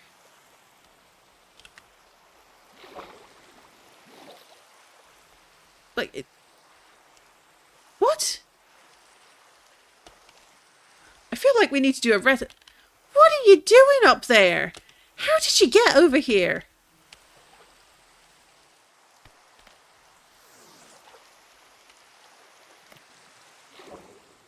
Still no sign of Star you, though. Star me, rather. Come here. You're not even terrible, so that's like... We're grabbing you, and we're also going to get a submerged ball, because hilariously you are submerged. And we didn't need it. There we go. Let's put you away. Alright, so we're over here, so past the stacks. We're going to swim back up again. Hopefully we'll... Come on, Starmie, you got to be around here somewhere, surely. Oh, we're already running out of the first set of potions. And let's do that one first.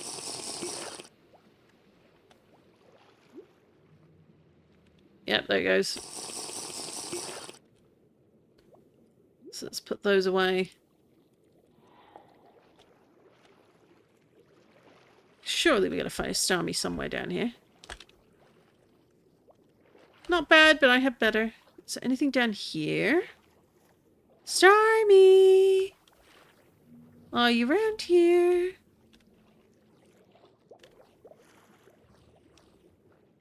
We need you for the Wheel of Cobblemon. Where's that Cobblemon?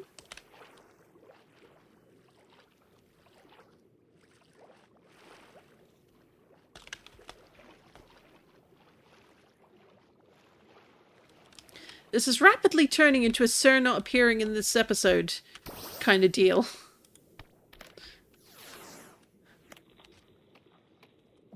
My favourite legendary is Reshiram. Reshiram has such a cool concept, it looks so beautiful. I will confess, I didn't actually play those games, because it came out at a time where I didn't have access to the console.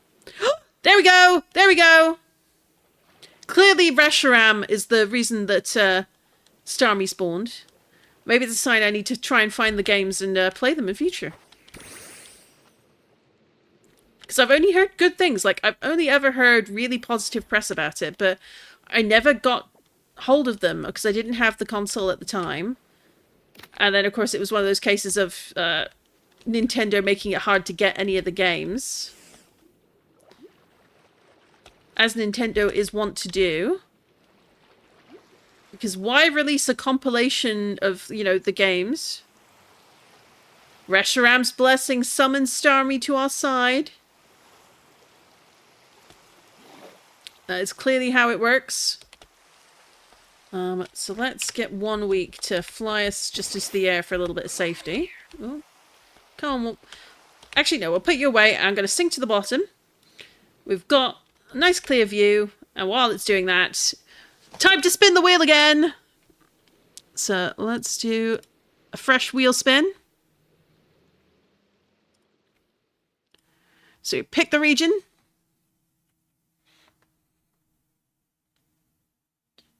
Oh, it's Kanto. It was close, but not quite Paldea. So Kanto wheel.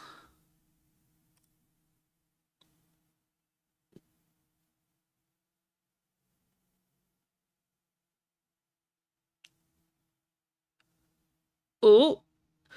Huh. Okay. Ditto. Okay. Oh boy. I know I have seen Ditto today. Not entirely sure where to go to catch one this time.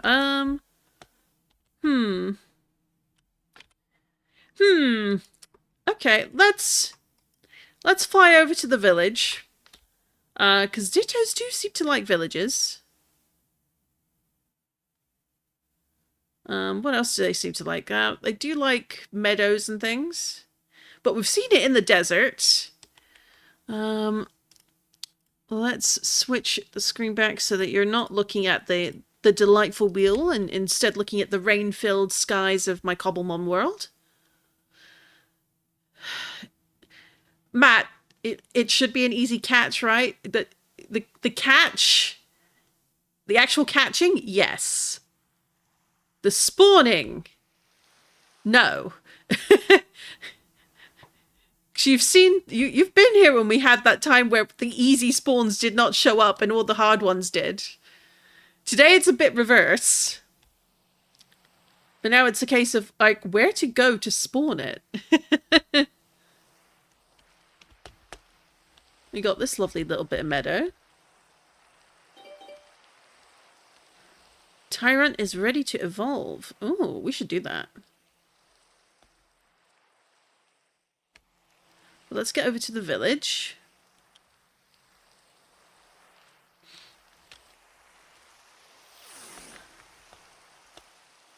Well, hey, maybe Reshiram will make it stop raining and spawn us another shiny while he's at it. Or she, or they. Don't want to insult them with getting the gender wrong, assuming gender even applies to godly Pokemon. Here is our Tyrant. It's time to evolve them.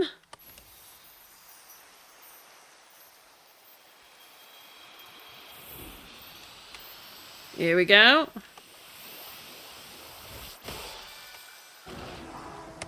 Big old lad or lass, whichever it is. Lad! Look at that. We loves them, we do. 67% ain't bad for a revived fossil. I've definitely had better. I've definitely had worse. I've definitely had worse. He's eyeing up that horse rather hungrily. That's probably not a good thing. It's a really good model. Oh, you mean if I'd waited like 5 seconds, I'd have gotten sunshine? Really? Really? Oh my goodness. Ugh. Clearly I had to do an evolution to bring out the sun. Alright, so Ditto Hunt. Okay. I'm gonna hop between different teleport points to different towns because I've definitely seen them in different places. But it's like the amount of 10% fossils I've revived is crazy. Yeah. Yeah. No, like the number I've revived where it's just been the lowest possible set of stats is kind of hilarious in a not fun way. Especially for Aerodactyl. Alright, so we're gonna do a quick loop at our home village because sometimes a Ditto will spawn around here. And why not? We didn't have Sparkles to greet us though, which is a shame. But yeah, like a Ditto can spawn anywhere. I'm sure it has like specific places it likes best. Like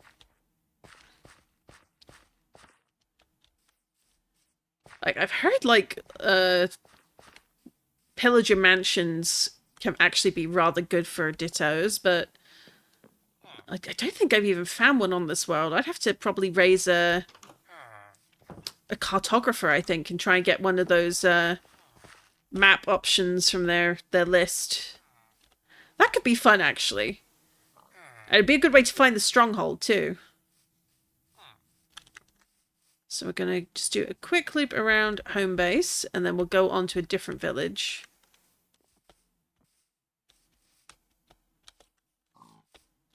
So we're looking for Ditto.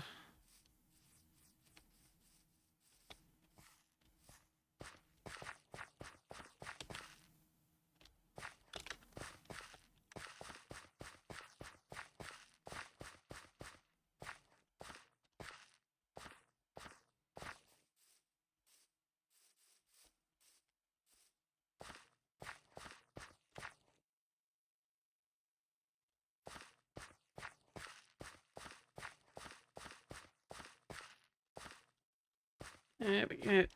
Not anything too much over here as yet.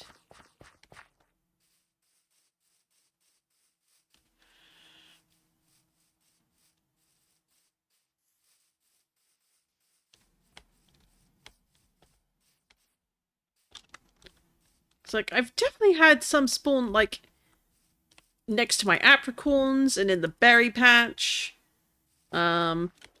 Just randomly in town or just outside of it. And we had a Ditto spawn earlier because we were in the desert. And one popped up on the outskirts there, I think it was.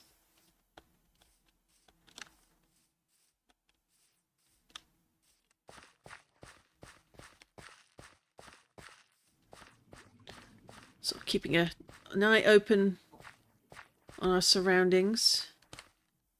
Hello, small one. Well, one thing I might do, probably not next stream, but maybe next week, is I'm going to start digging a bit deeper. But I want to also go out to like to one side, and I want to move my tumblestone into here and make like longer tracks to grow more of it. Because tumblestone is an interesting block, and I think I could make some good use of it as a building block. In addition to, you know, crafting Pokeballs. I'd love a less RNG dependent way of creating maps or structures, though. I mean, the fact that they added it at all was well overdue. And I just think, like, there's a use for chunk base, but that doesn't necessarily mean that I have to use it. I want to try and keep... For those part, I try and keep as much as I can in-game where possible. And plus, because I have these terrain mods in here as well, that's remixed a few things.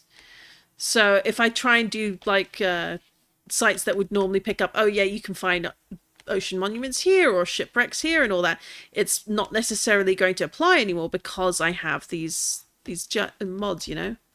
Immersion is always a priority. Exactly, you get me. So let's just do a quick heal up. Oh, no, we're all full. But yeah, we mentioned like the terrible stats. Look at that. Look at those terrible stats. And then not so bad, not so bad, extremely bad, mixed, it's still a bit mixed, still mixed, back to being terrible. Have you played Pokemon Showdown? I have not. Again, I'm not a super competitive person, so that's actually been a side of things that I've not played a lot of. But because I've been playing on a community server for one of the content creators from Battlecraft SMP, we've been doing a few more tournaments. People are much more enthused about battles, and we recently did a tournament in the end for the Dragon Egg. And you had to bring, I think, like 4 or 5 Pokemon with you for the tournament, but you would be paired at random with someone else and then had to use your Pokemon between you to battle random opponents. And it'd be like 2 other people paired together. And it was a really fun time. And I ended up learning quite a bit that I've probably already forgotten, because that is just how my brain works. But at the same time, one of our players, Fishman, and myself ended up the winners. So it was really fun.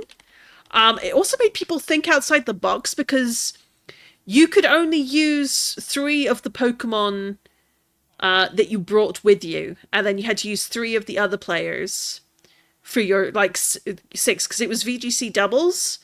So of the 6, you could only take 4 into the actual fights. And I didn't have that many because I hadn't been planning to take part. I just intended to originally show up and stay in the audience and cheer people on. So I don't have that many battle-ready Pokemon, but it ended up I had just enough.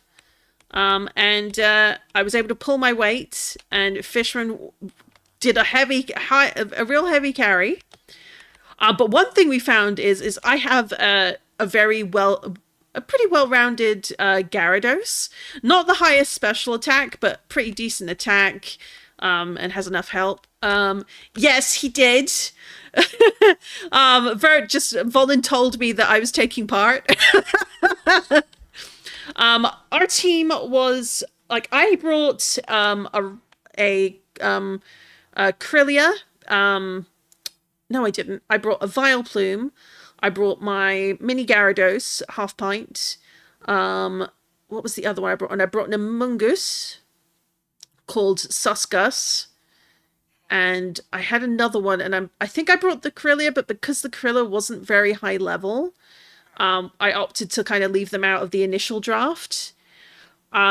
We then mostly went through, we lost the first match we did, and then we won everything in the losers bracket, faced off against Vert and his partner again, who had been our original loss, and then beat them twice to take the full win. It was really fun. But, well, no, here's the thing is, my partner Fishman had an Alola Ninetales, which he passed to me to handle, like, using, we set up with Aurora Veil. We used Blizzard a lot to take on our opponents. He then had a Vaporeon. He also had a Jolteon that we were using at one point. And what was the other Pokemon we had in the team? Misdreavus. No, the one up from, I think, Magius? Is it? Well, the evolution of Misdreavus.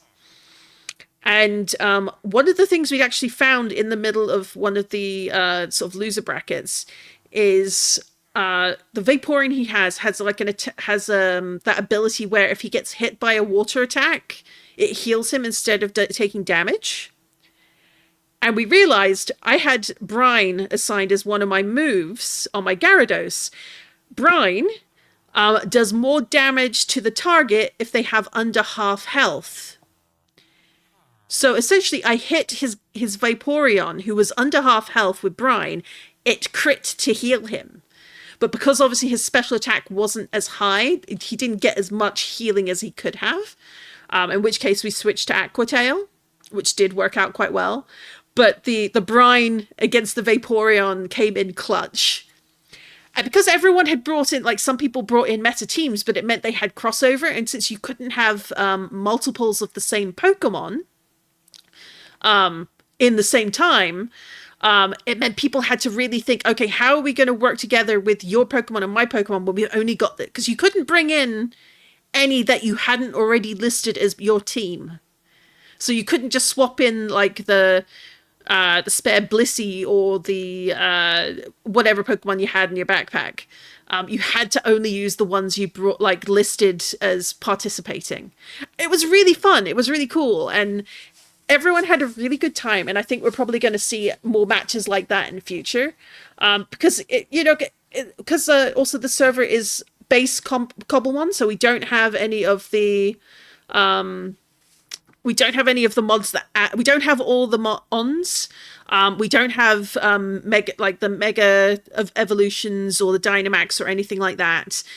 Season 1 for the server is just pure, like, keeping it simple but quality of life updates, that sort of thing, so we could get a feel for the vibe and what people were jiving with. We know that some people would love some of those extra mods in future, so that's something we're going to do down the line. But because we have only the Pokemon that are included in the base game, that again changed what like was quote unquote meta. In my server we have Mega, Dynamax, Z-moves, and Terra Evolutions. Yeah, we don't have those, which made it really made it even more interesting because you don't have the sort of like official live meta in like the official games. And it just made it much more interesting because there was a really wide range of different Pokemon that were showing up, and it made you appreciate like I think it's Crocodile. Like we had a couple of guys who like there were 2 on one team, and they were really effective. They were scary, like you wouldn't think of them under normal circumstances. So it was really cool. And I got sidetracked. We were looking for Ditto. Let's keep looking for Ditto while we talk about Pokemon battles and Pokemon servers and Pokemon things. Sort of on that move, yeah, it becomes funny when people use a really good Metamon that needs Mega to be meta and it can't. Yeah, exactly. And if it's a good Pokemon and you've got the right moves, like, it can really turn things around.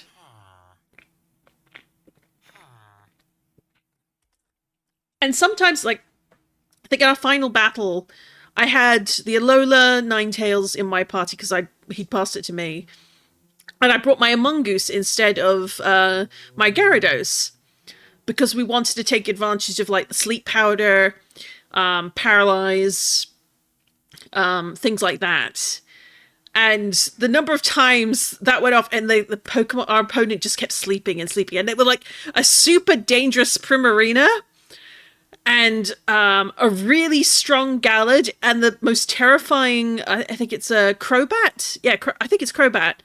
Like, their team was super powerful, and we were just like, oh god, oh god, oh god. But we figured out how to like handle it, and we won, which I wasn't expecting because I wasn't even planning to participate. But now I kind of want to like learn a bit more about combat and doing a bit more of that, you know. And all of that is because I did get voluntold. And sometimes it works out for the best. And even if I'd lost completely, like, it was still really fun to take part in the matches. And fun was the name of the game. So I can't complain too much about having been voluntold, because it worked out in the end. I think one thing that might be fun, because I know some players want to like have their own player gyms, which I think is awesome. But I might like scope around and say like, hey, is there anyone who's really good at teaching about like Pokemon battles that maybe you want to do like a whole like sort of basic class to like help people learn like, hey, this is how you build a team. These are the things you want to look for. That sort of thing, like sort of a coaching 101 dealio kind of thing. I think that could be really fun because there are a number of people who, like me, are like don't have any experience with like the really competitive side of things, and like there's so much information out there. It's a little bit intimidating to get into it, you know. But if you got people who are willing to like talk you through it and hold your hand a little bit, it goes a long way, you know. Crocodile is usually a very good Pokemon lower power level format. Also, without TMs, a Pokemon that gets Earthquake will always be good. Yeah, we don't have TMs. But for one thing we did as prizes for everyone who took part or was observing in the audience is you could pick a TM move or an egg move that one of your Pokemon could learn, either in your party or just your favorite or powerful Pokemon that you didn't bring with you that time, you could have one and Vert would teach it to them for you, which was a really nice reward for everyone who joined in. And yeah, that's the only way you can get a quote-unquote TM move. So I put Destiny Bond on my Corella, who is now a Gardevoir. My 100% IV shiny Gardevoir. We're not going to talk about how long it took to get that.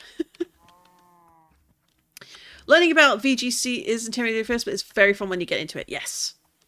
The way I set up my team is 2 supports, 1 bulky one, and 2 good attackers. That's a good way to do it. I'm currently learning by myself. It would be good to have some coaches, I think. There are some players in the server that can coach but haven't played competitively in years. Honestly, I don't think you really forget like the basics of being competitive, but I think people who are willing to like help you get started is the big thing. Like give you tips and say, well, think about your team building. Here's what you're looking for in a support Pokemon. And often it's also a case of like, well, who is your mate? Like, who is the which Pokemon are you building a team around? Because you don't, if you don't care about the meta, but you want to like really play up having one particular Pokemon as your lead, like how do you do that? How do you build around it? Like having someone who's willing to teach you how to do that, I think would go a long way. This guy that Toasty recommended to Vert, the Delibird, is a great channel for learning. Yes, yes, he is. I haven't watched too many of his videos, but I did sit there watching some of his beginner ones, and like I need to actually like make sure I'm paying attention. I had it as a second monitor viewing, but I think I need to do a day where I just do dedicated watching. Pretty Flowermon. I remember Explore Day where we found this one for the first time, and then we found the shiny version like immediately within 5 minutes. That was crazy. Yeah, it's very fun. I think it makes you feel so happy when you make a team from the heart that wins. Absolutely. I made a team from the heart that went 6-0 in Showdown before losing. That's fantastic, honestly. I think there's a lot to be said about having a team that makes you happy. Let's grab some Ultra Balls, and of course, I need to make some more Park Balls, but yeah.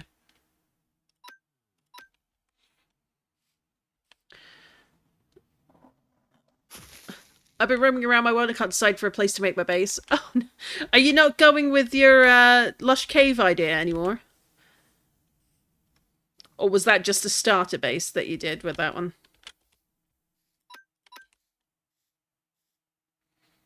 Mau, why do you always miss? I can't take this Leafeon anywhere.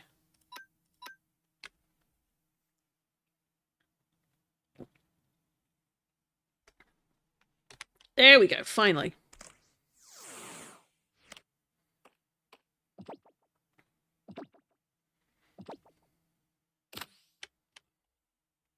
Well, we got Lilligant, but it's not the Ditto that we were supposed to be looking for. But I have seen Ditto in this biome before, so it's like, okay.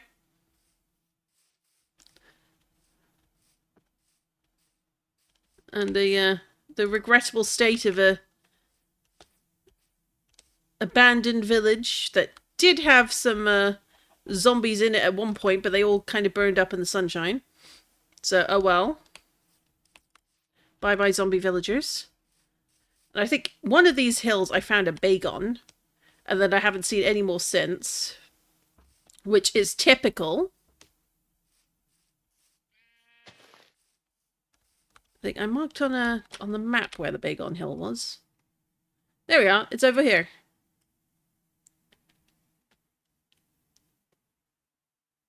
I'm trying to find a place with a good look towards the ocean, a big river. That makes sense. In my academy, I might make it where each house gets a good battler to help others in their house. That could be good, like having a ringer for each one. Assuming you do houses, like it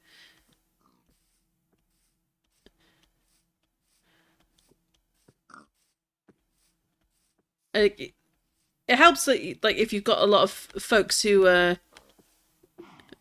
playfully competitive when it comes to being in different color houses. But oh, what are you doing here?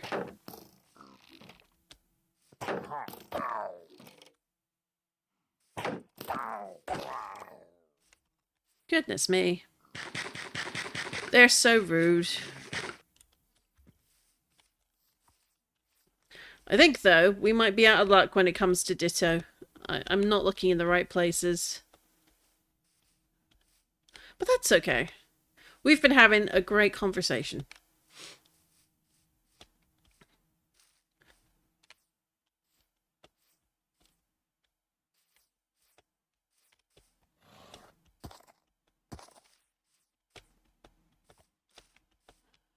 I don't want the server to be too competitive, but I want it fun and something for everyone just to enjoy the story I built and the monuments I built. That's completely valid. Like, it's good for them to be competitive in the right time and place. But you want everyone to get along and have fun while they're doing it.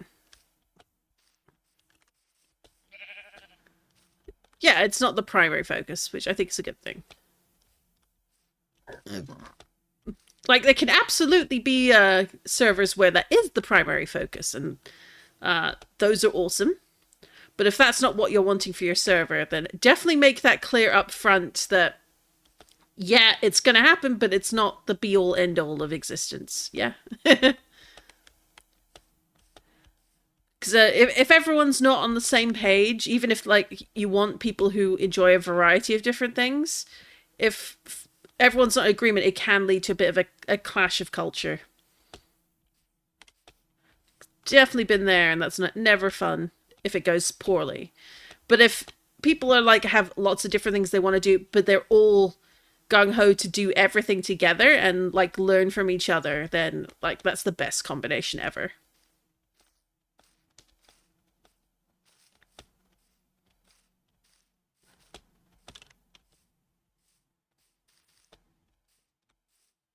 I don't think the Ditto wants to show up. Oh well.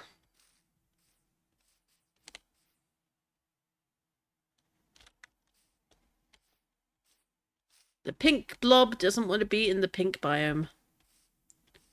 Oh, let's see. Where is the...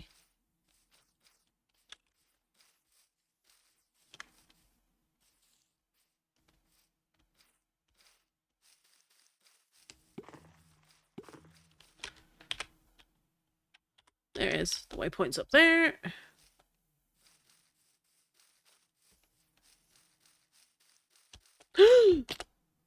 Oh! Thank goodness for feather falling.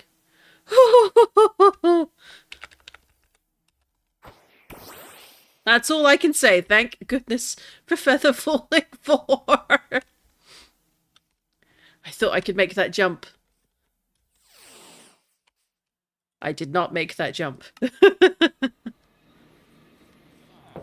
Alright, I think we're going to call the stream there. We've had a good long run. Not quite 4 hours, but we're getting close. But it's been a lot of fun to do. We were not very successful at the wheel today. I think we only got like 2 out of like 8. 8 or 9. So that's not the best track record. But we did get like 3 shiny Pokemon today and a Dratini. So I'm going to call it a win regardless. But I will be back tomorrow, but probably late afternoon, maybe evening my time.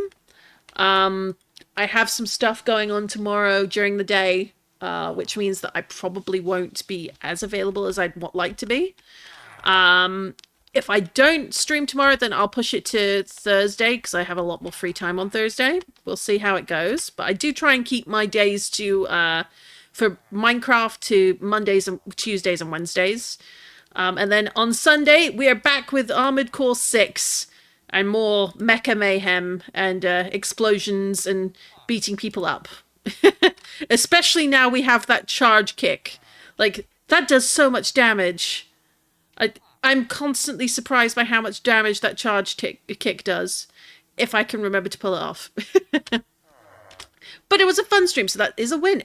Yes, it is. Like, I always find it really really gratified that the wheel ends up adding a bit of fun RNG. Well, fun in inverted commas, but you know, sometimes you find stuff out there that you weren't expecting, or you find a beautiful biome that distracts you and takes your breath away, and sometimes you get really good screenshot opportunities too.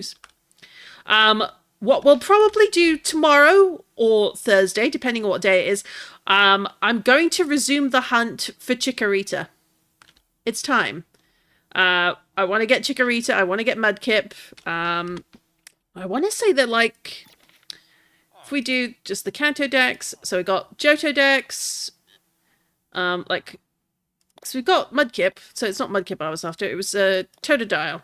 Totodile and Chikorita, we still don't have them. We still need to get the first stage of the Piplup, isn't it? Yeah, Piplup. We need to get Piplup. We need to get an Oshawott. We got a Froakie. We got a Fennekin, so we need to level up the Fennekin. Sobble, I think it is, isn't it, with this one? What's the water?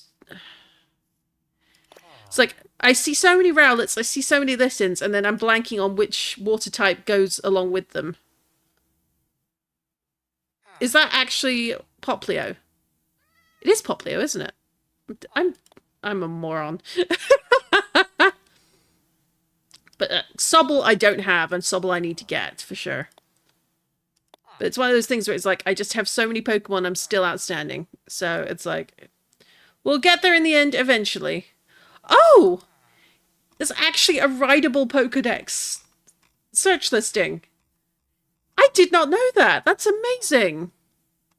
Poplio is Gen 7, Sobble is Gen 8. Well, I need both. So what we'll probably do is the starter search resumes tomorrow. Or Thursday, depending. Might end up being Thursday. I'm going to probably try for tomorrow evening. And we'll go from there. But we'll go for Chikorita, we'll go Poplio, we'll go Sobble. Just anything I don't have, that's what we're going to start hunting, just to clear those out. Because they're in the game, and there's no reason not to. And thank you, Pixels Through. I hope to... If I don't join the server myself, in the very least, I want to show up to cheer people on in streams. But thank you. It's been really lovely having you in the chat. So, calling it there. Thank you all for coming along with me and having a good chat. And we'll probably do another wheel spin in future. If people think it would be fun, I might actually add it, a spin the wheel point claim option as well. So that way, I don't know how high the points are. Like, I don't have a lot of followers and viewers at the moment, but that could change in future. I hope it does. So I could make it a fairly low rank one that people can request a spin. And then we do that live. If not, an outright choose the Pokemon directly. We'll see. We'll see. Anyway, have yourself a lovely Tuesday afternoon, and I will catch you later. Ta-ta!